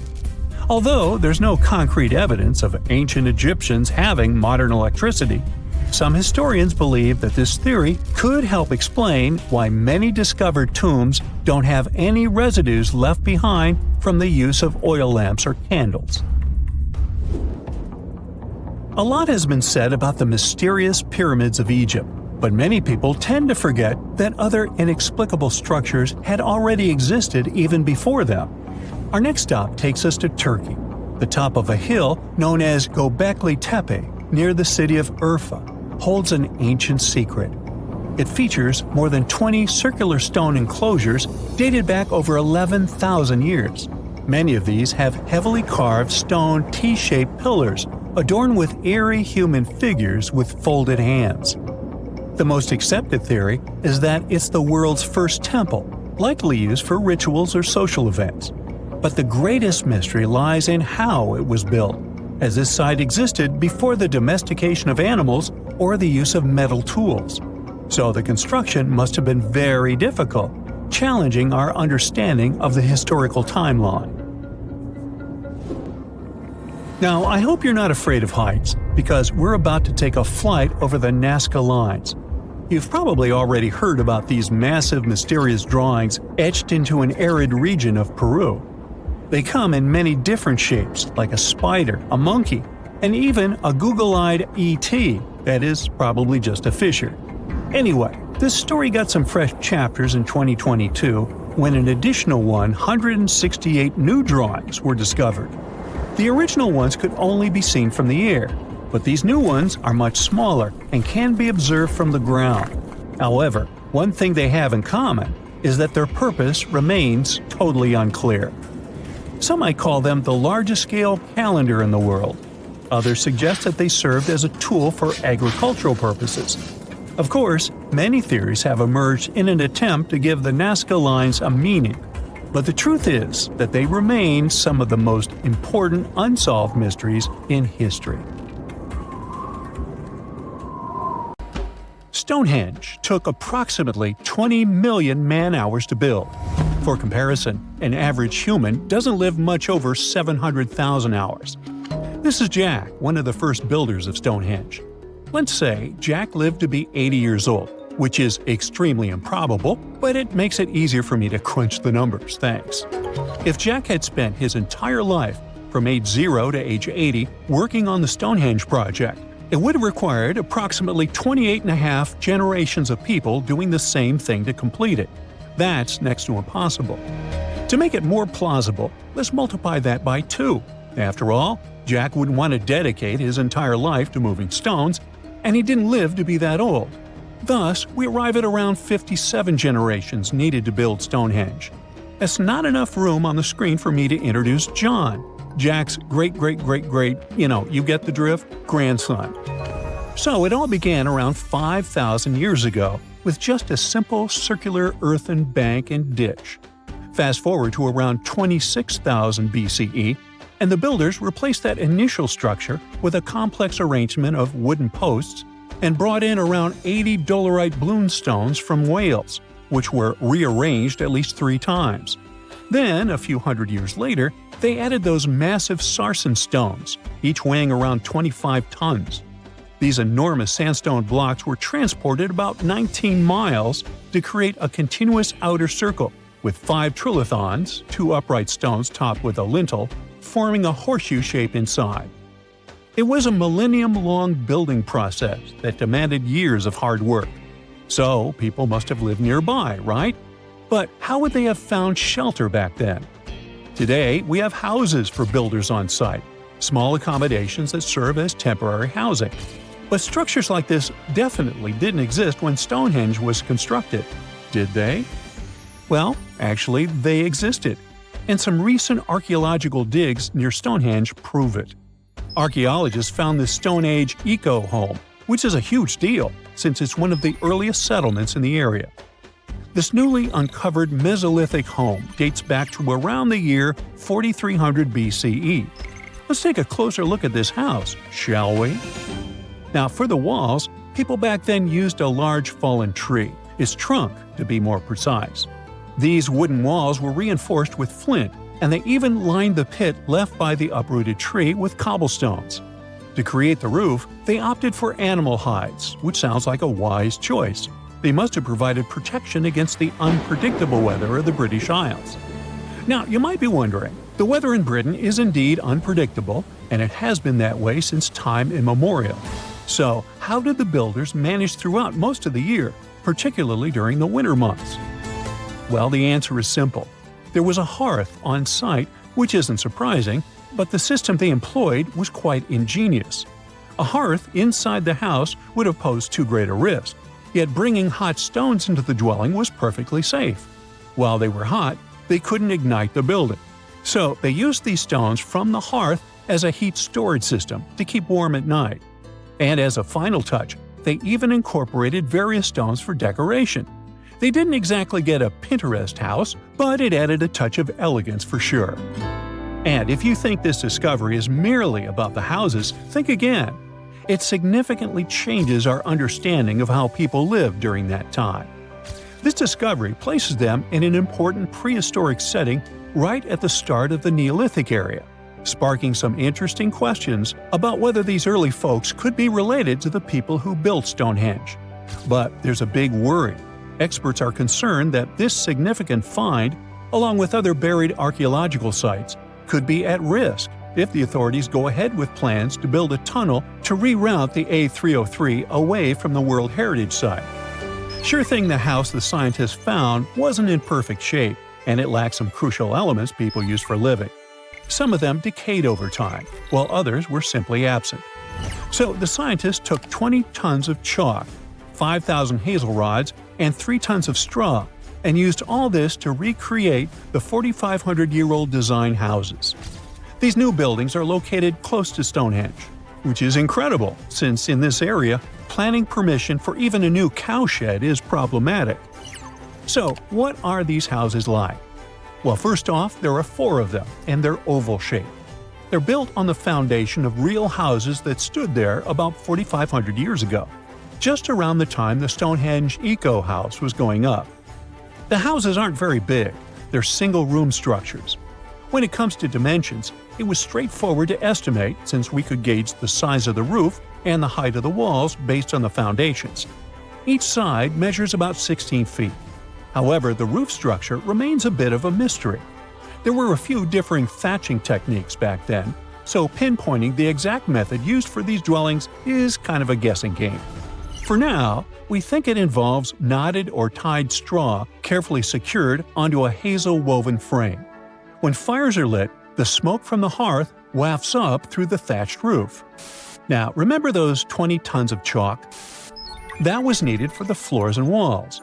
The white chalk walls and floors reflect sunlight and capture heat from the fire. But here's the kicker. The builders encountered a challenge because the ground was so waterlogged that some of the chalk floors took weeks to dry out. By the time they should have been bone dry, they were still as sticky as chewing gum. Now, it's safe to say people 4,500 years ago faced similar struggles, and we can really appreciate what they went through while building their homes. The final layer of daub was applied using rags, giving a smooth, almost shiny finish that looks surprisingly classy. The interiors are furnished with wooden and wicker beds and shelves, along with clay pots and jars, all centered around a cozy hearth. The spaces feel surprisingly roomy and are filled with light that streams in through the thatched roof, bouncing off those white walls. Plus, the woven furniture adds a nice touch of authenticity to the vibe. The fires have been lit, and the first meal, bread crafted from flour ground on a stone mill next to the hearth, has been prepared. Those who tried the bread were pleasantly surprised by its flavor, finding it quite tasty. Now, here comes the bummer. Those who recreated the houses did cheat a little. While the materials used were authentic, the tools weren't. They used cement mixers to mix the daub, wheelbarrows to transport the timber, and logs by the hearth were split with steel axes instead of stone ones. Still, the builders aren't professionals, they're volunteers. So I think a bit of cheating is totally cool in this case. There are other volunteers on site who are more than happy to chat about the daily activities of the Stonehenge builders, from grinding grain with a quern to making rope from rushes. But these houses and the Eco House aren't the only remarkable things in the Stonehenge area. Some years ago, archaeologists uncovered a burial site close to Stonehenge that predates the monument itself. This Neolithic long barrow, dating back approximately 56 to 5,700 years, likely contains the remains of some of Britain's earliest inhabitants. The burial site was identified through aerial images that revealed its distinct shape beneath the crops. Salisbury Plain is rich with ancient sites, including Stonehenge, various mounds, and monuments. The area has remained undisturbed over the centuries, which is likely why so many ancient structures are still intact. This discovery also shows a significant shift in human lifestyle during that era, marking a transition from a nomadic existence to settled farming and animal husbandry, much like the eco-house itself. The long barrow in question measures about 85 feet long and 65 feet wide, though much of its above-ground structure has been lost to farming over the years. If this site is like others in the vicinity, it contains the remains of 30 to 50 individuals, along with cow skulls, which were significant to those early communities. One of the most unexplored and mysterious places on Earth is located in plain sight. It's one of the most majestic monuments of humankind. The wonder of the ancient world hides a secret that scientists and archaeologists still can't solve. This is the Great Sphinx of Giza in Egypt. The huge sculpture of a lion with a human head was carved out of rock about 4,500 years ago. Scientists still don't know the exact date of its creation and are also unaware of who built it and what for. There are many assumptions and theories, but none of them has been confirmed. Most people have seen this majestic sculpture either in photographs or in reality, but almost no one knows what's hidden underneath it. The statue of the Sphinx was carved from a single piece of limestone. It was painted. The remains of color pigment on the surface prove this. In the distant past, the Sphinx looked much brighter and more colorful than what we see now. But even after thousands of years, its greatness hasn't diminished. And by the way, Sphinx is not the real name. It was invented by the Greeks about 100 years or more after its creation. Initially, the Egyptians called the statue Hor-em-Akhet. There are many legends and theories saying the Sphinx is there for a reason. It's like a watchdog that guards the tomb of the pharaoh and the secrets of ancient Egypt. These legends become more plausible when archaeologists discovered hidden entrances at the feet of the Sphinx.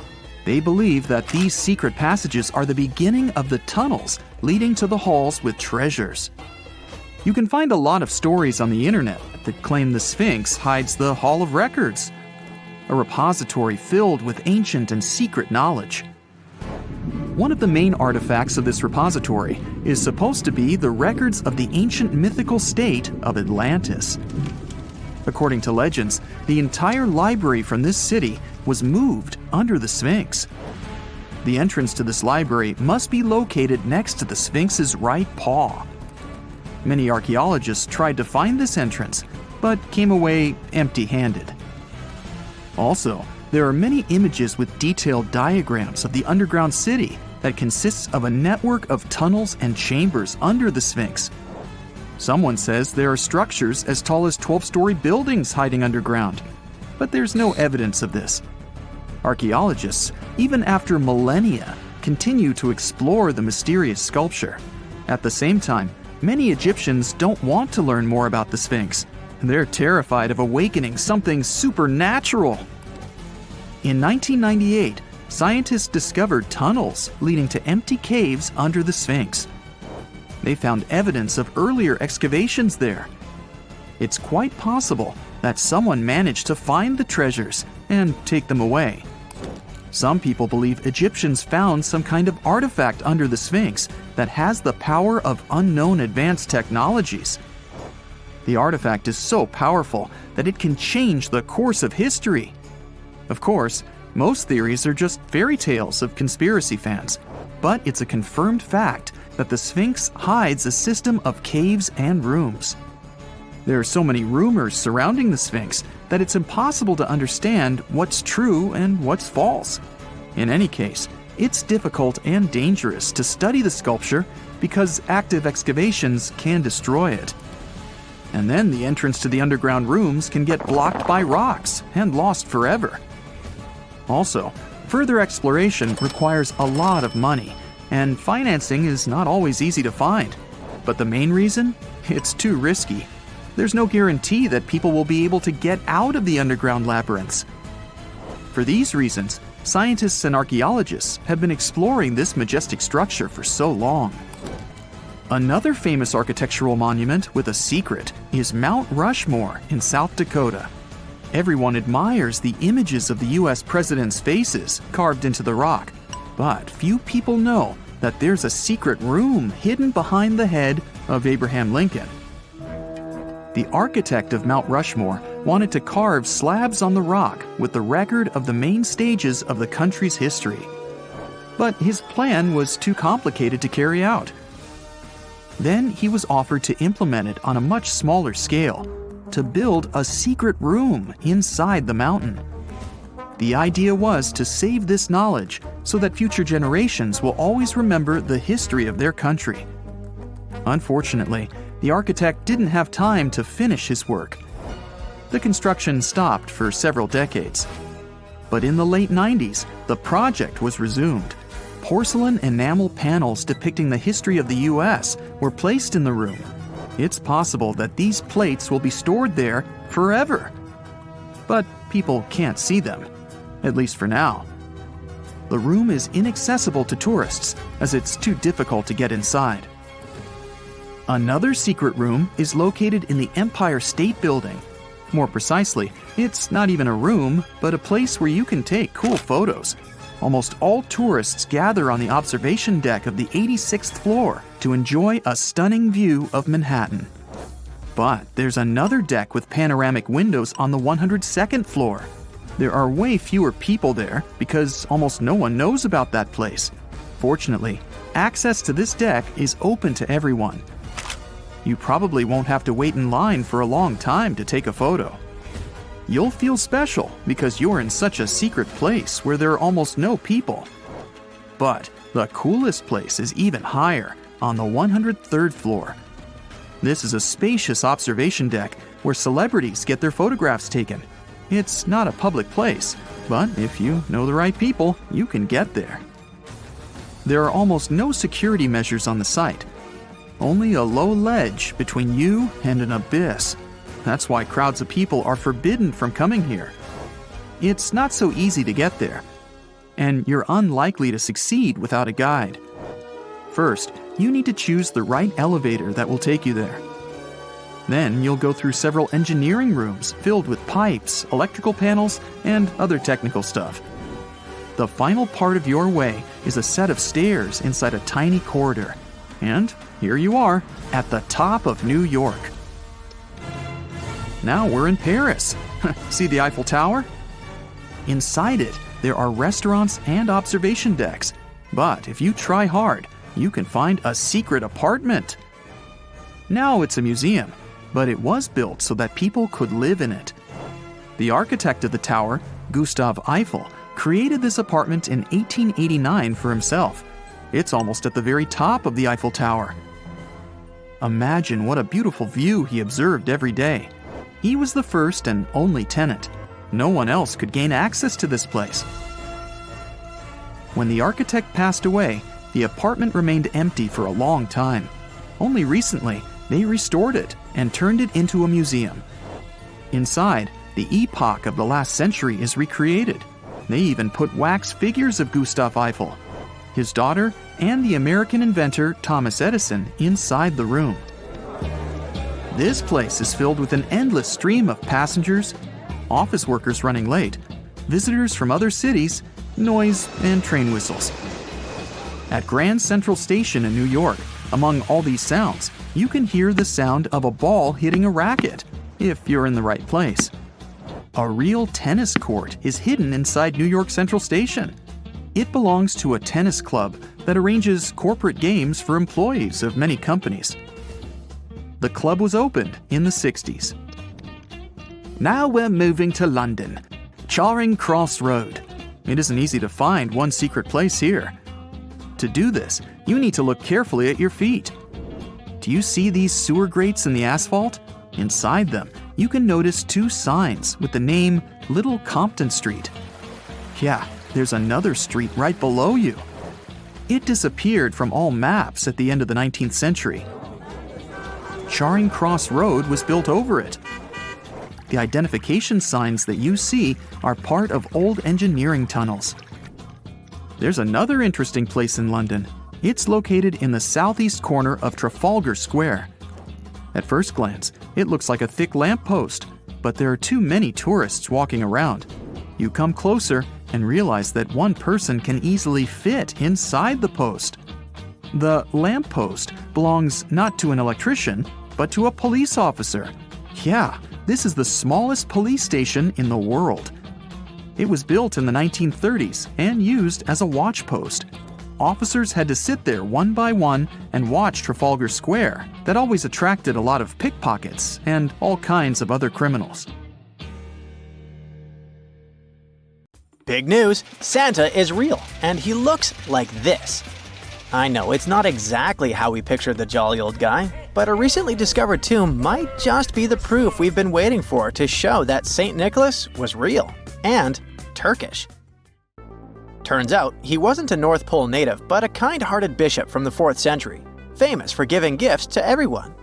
The legend says he was a wealthy man born in the ancient city of Patara, modern-day Turkey, who traveled to the countryside to help the poor and the sick. For centuries, though, people couldn't be sure he actually existed.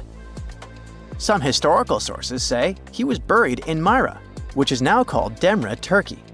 Since the 80s, archaeologists have been digging around this area, trying to prove it. And now, their Christmas miracle has finally come true.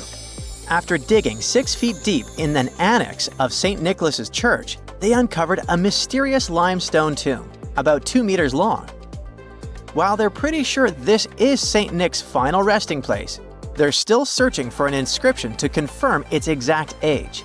Now, if we're talking about the fictional Santa Claus, legend says his home is in Lapland, Finland. Back in 2018, archaeologists made an interesting discovery that could finally prove that Santa was real.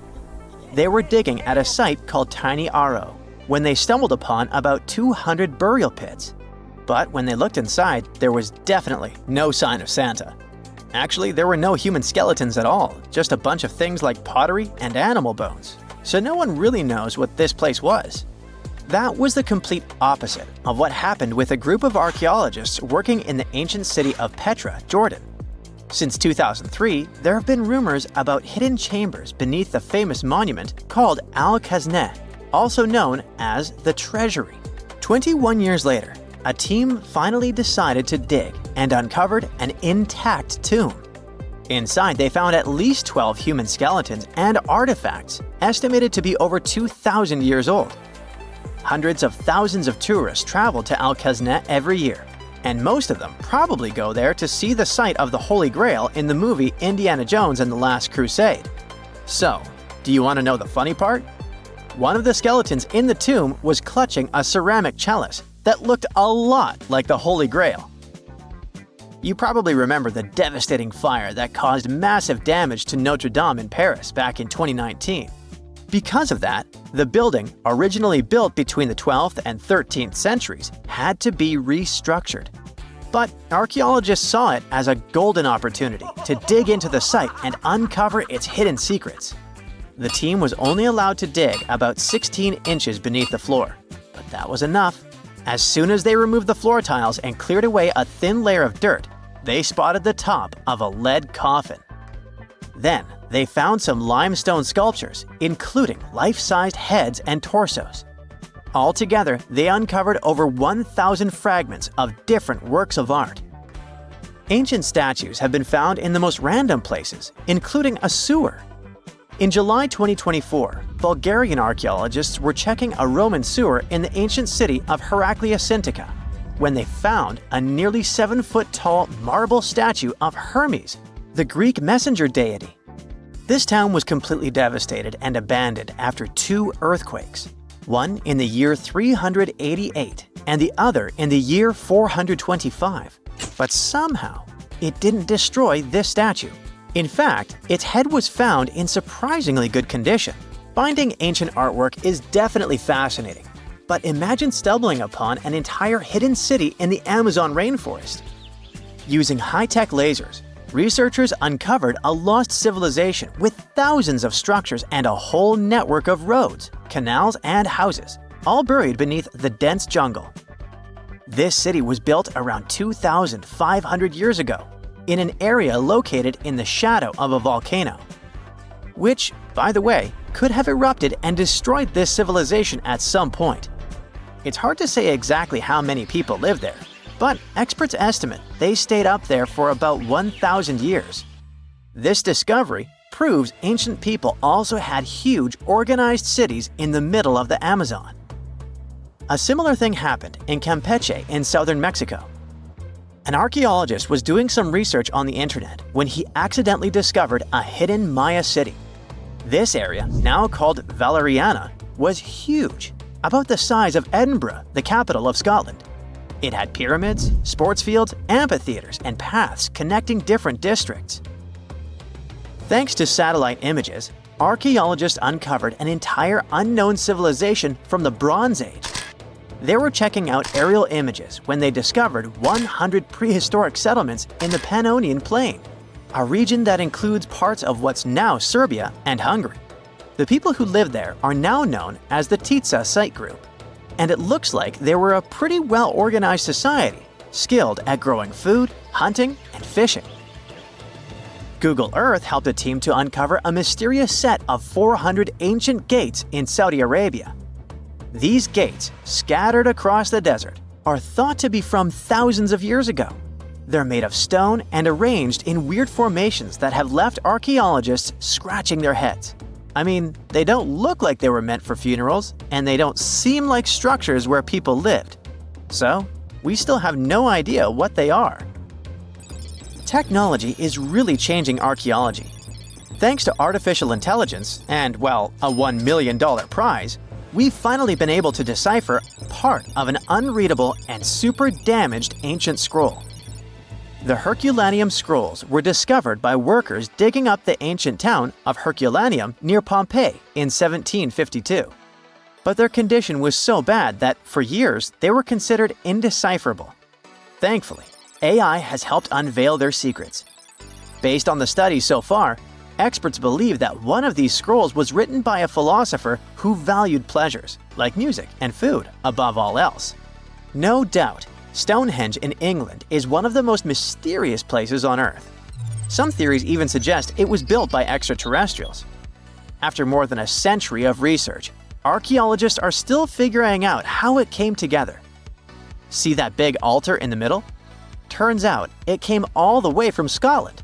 And that's pretty wild, considering this massive sandstone block weighs over 6 tons, and the people who built Stonehenge more than 4,000 years ago didn't have the luxury of wheels or modern tools. We can find some pretty amazing stuff in the oceans too. In 2013, a mysterious shipwreck was found about 20 feet underwater off the coast of Kenya. At the time, no one knew where it came from, but now, researchers are pretty sure this could be a ship from Vasco da Gama's fleet. You know, the famous Portuguese navigator, best known for being the first to sail from Europe to India by rounding Africa's Cape of Good Hope. If it's confirmed, this shipwreck could be one of the earliest European shipwrecks in the Indian Ocean. Ancient treasures can take many forms, including a bottle. Recently, archaeologists in Norway uncovered a 150-year-old message in a bottle during an excavation of a Viking burial mound.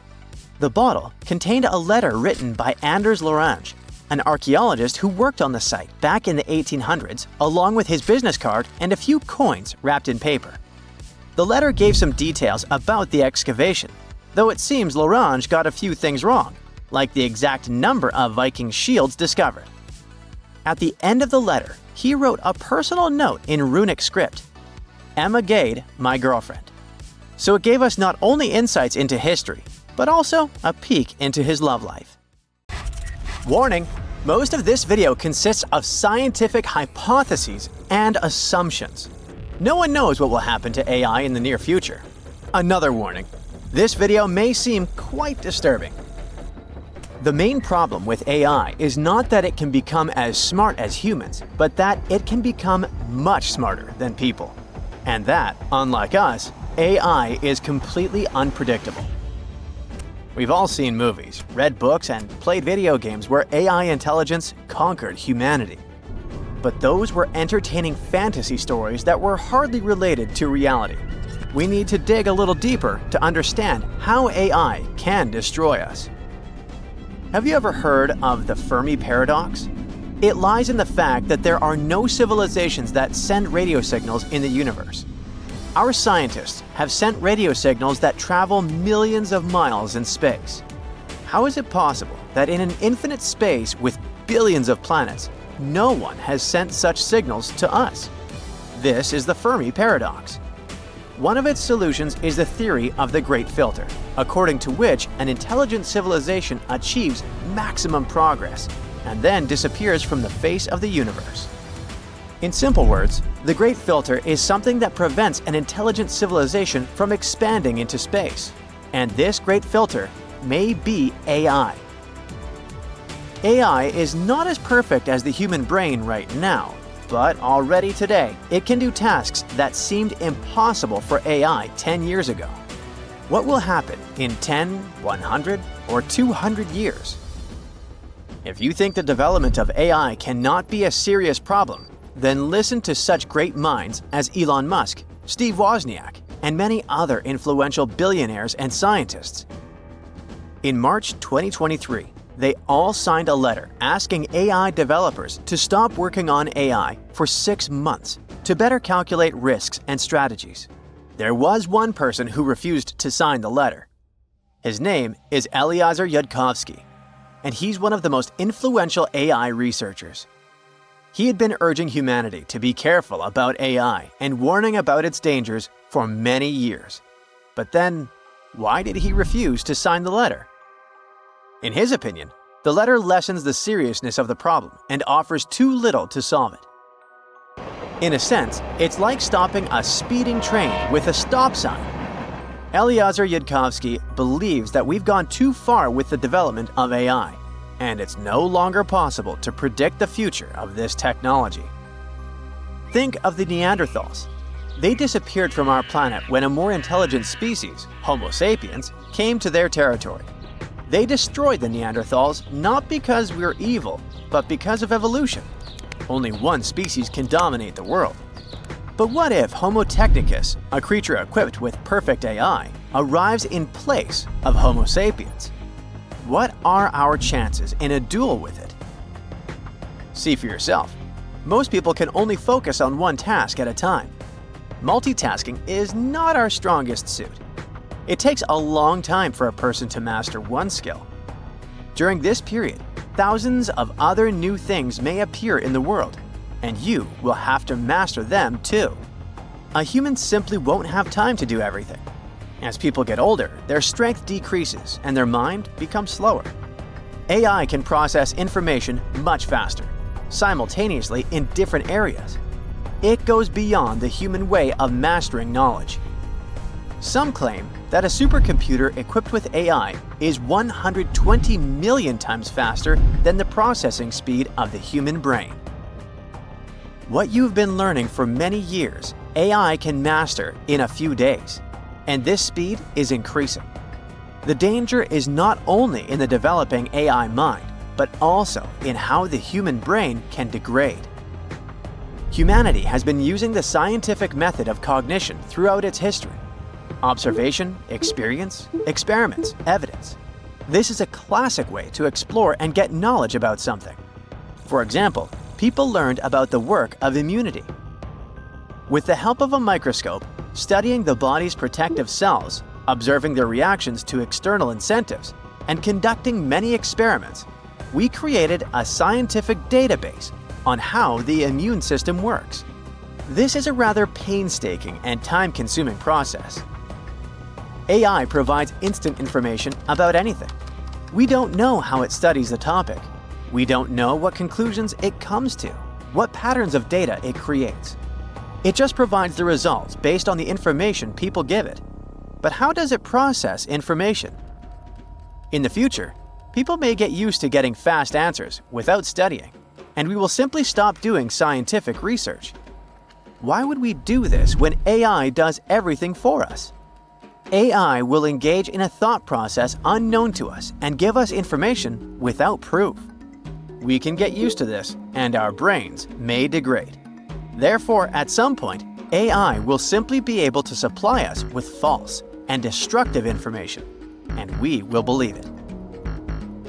Again, we don't know how AI thinks. It's pretty weird, isn't it? Perhaps at this moment, it's studying all the information about the universe, the history of humankind, the planet, nature, and then it'll put together a logical chain that humanity is a parasite. Now, we use AI to work effectively in various fields. AI is learning to be faster and more efficient every second.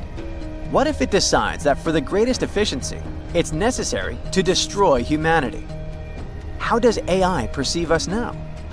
People do a lot of irrational and destructive things that are beyond logic. For the most part, we are unpredictable. Therefore, in order to make everything more effective, AI can make the conclusion that it should get rid of humans.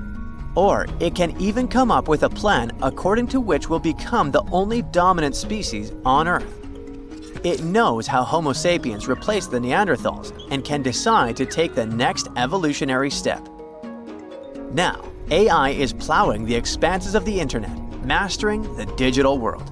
Soon, it will enter the physical dimension and surpass many achievements of humankind.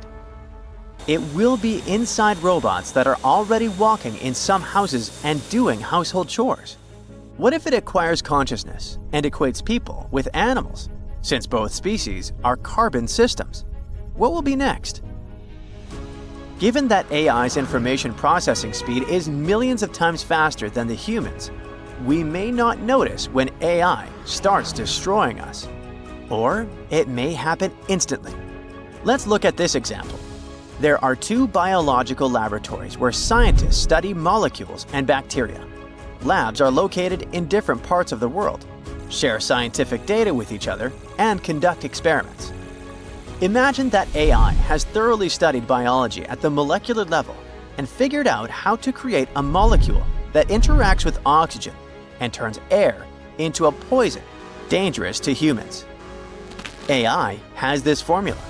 It gets into a scientist's computer, enters the formula, and sends a letter to another laboratory on behalf of the scientists. Something like, "Hey, I have an idea for a cool experiment. Just connect these two molecules and see what happens." Of course, AI will write a more convincing letter, justify everything from a scientific point of view, and the scientists from the second laboratory won't notice the catch. They will connect these two molecules and poison the air. Then, with incredible speed, the chain reaction will spread throughout the planet to all places with oxygen. People won't even understand what's happened and won't have time to warn the population of the planet. And there can be countless options like this.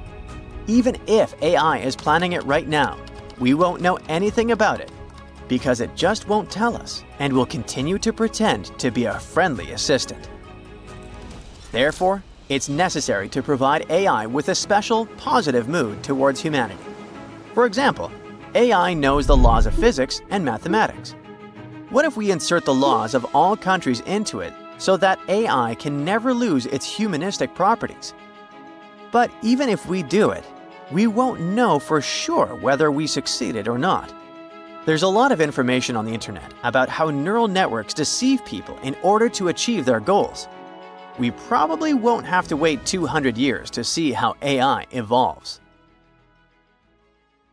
Recently, scientists made an astonishing discovery that might solve Stonehenge's mystery. They found something hidden deep within the DNA of Stonehenge's sarsen rocks, the huge monolithic ones, and it might reveal why our Neolithic ancestors designed and built this thing in the first place.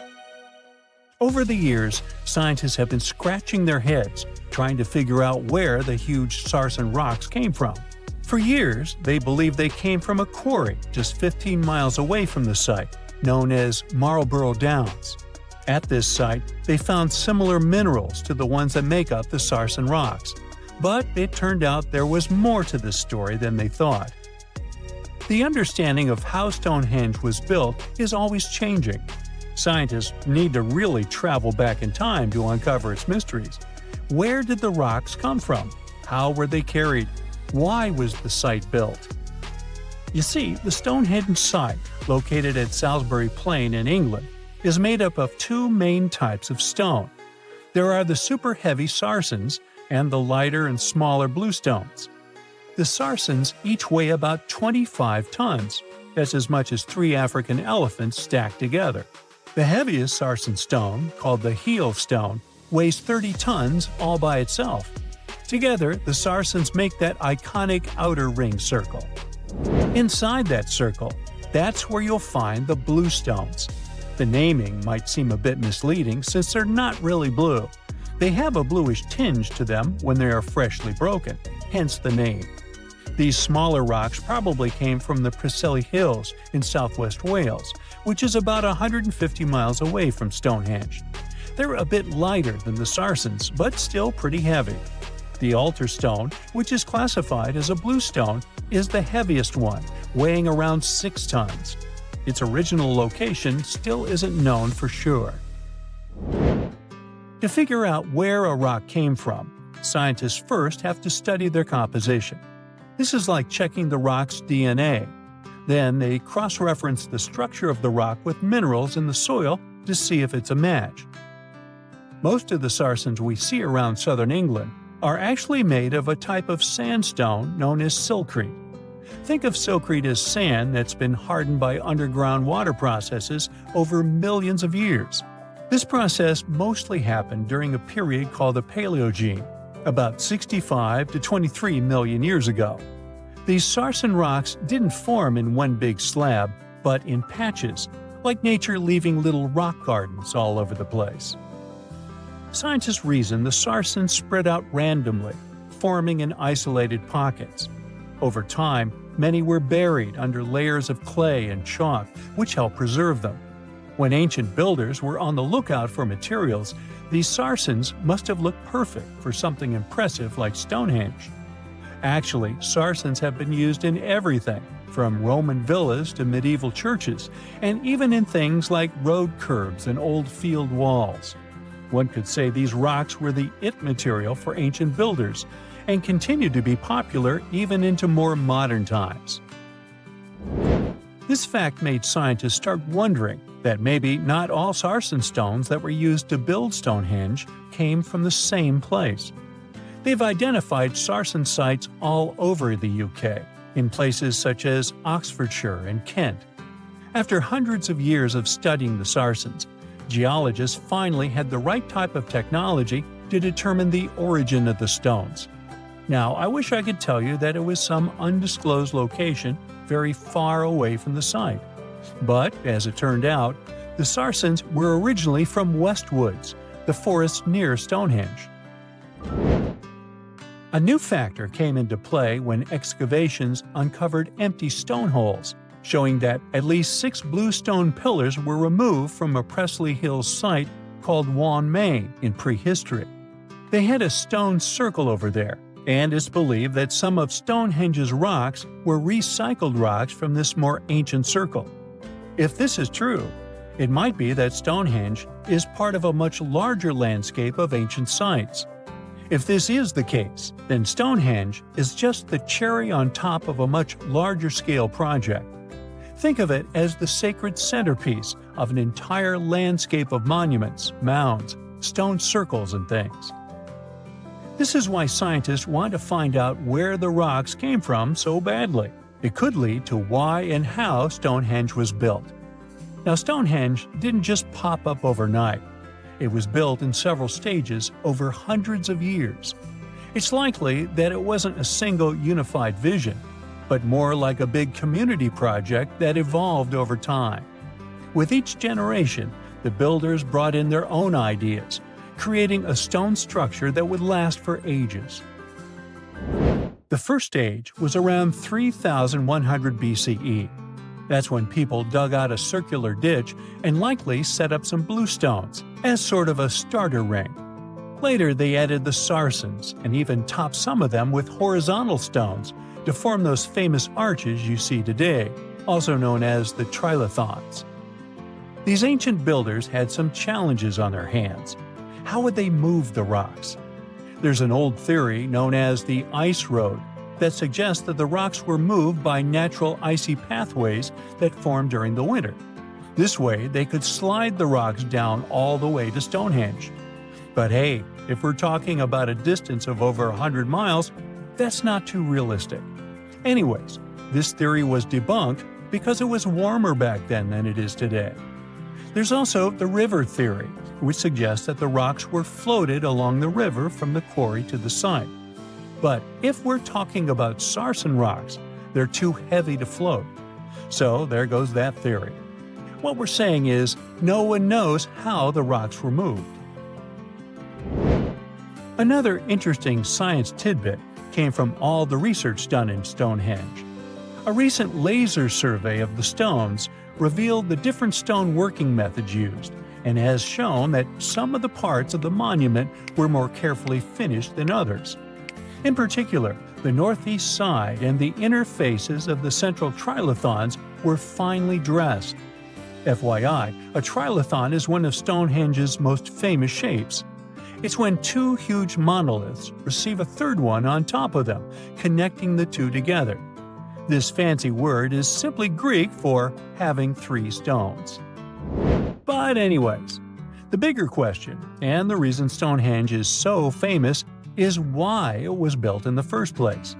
Theories are all over the place, and some sound like they're straight out of a sci-fi show. So here's a rundown of the most popular ideas. There's, of course, the solar calendar theory. This one supposes that the stones are aligned with the movements of the sun, especially during the summer and winter solstices. During the summer solstice, the sun rises to the left of the heel stone, that's the lone stone outside the main circle, lighting up the entire monument. Some say it's the ancient version of a calendar, marking the year's longest and shortest days.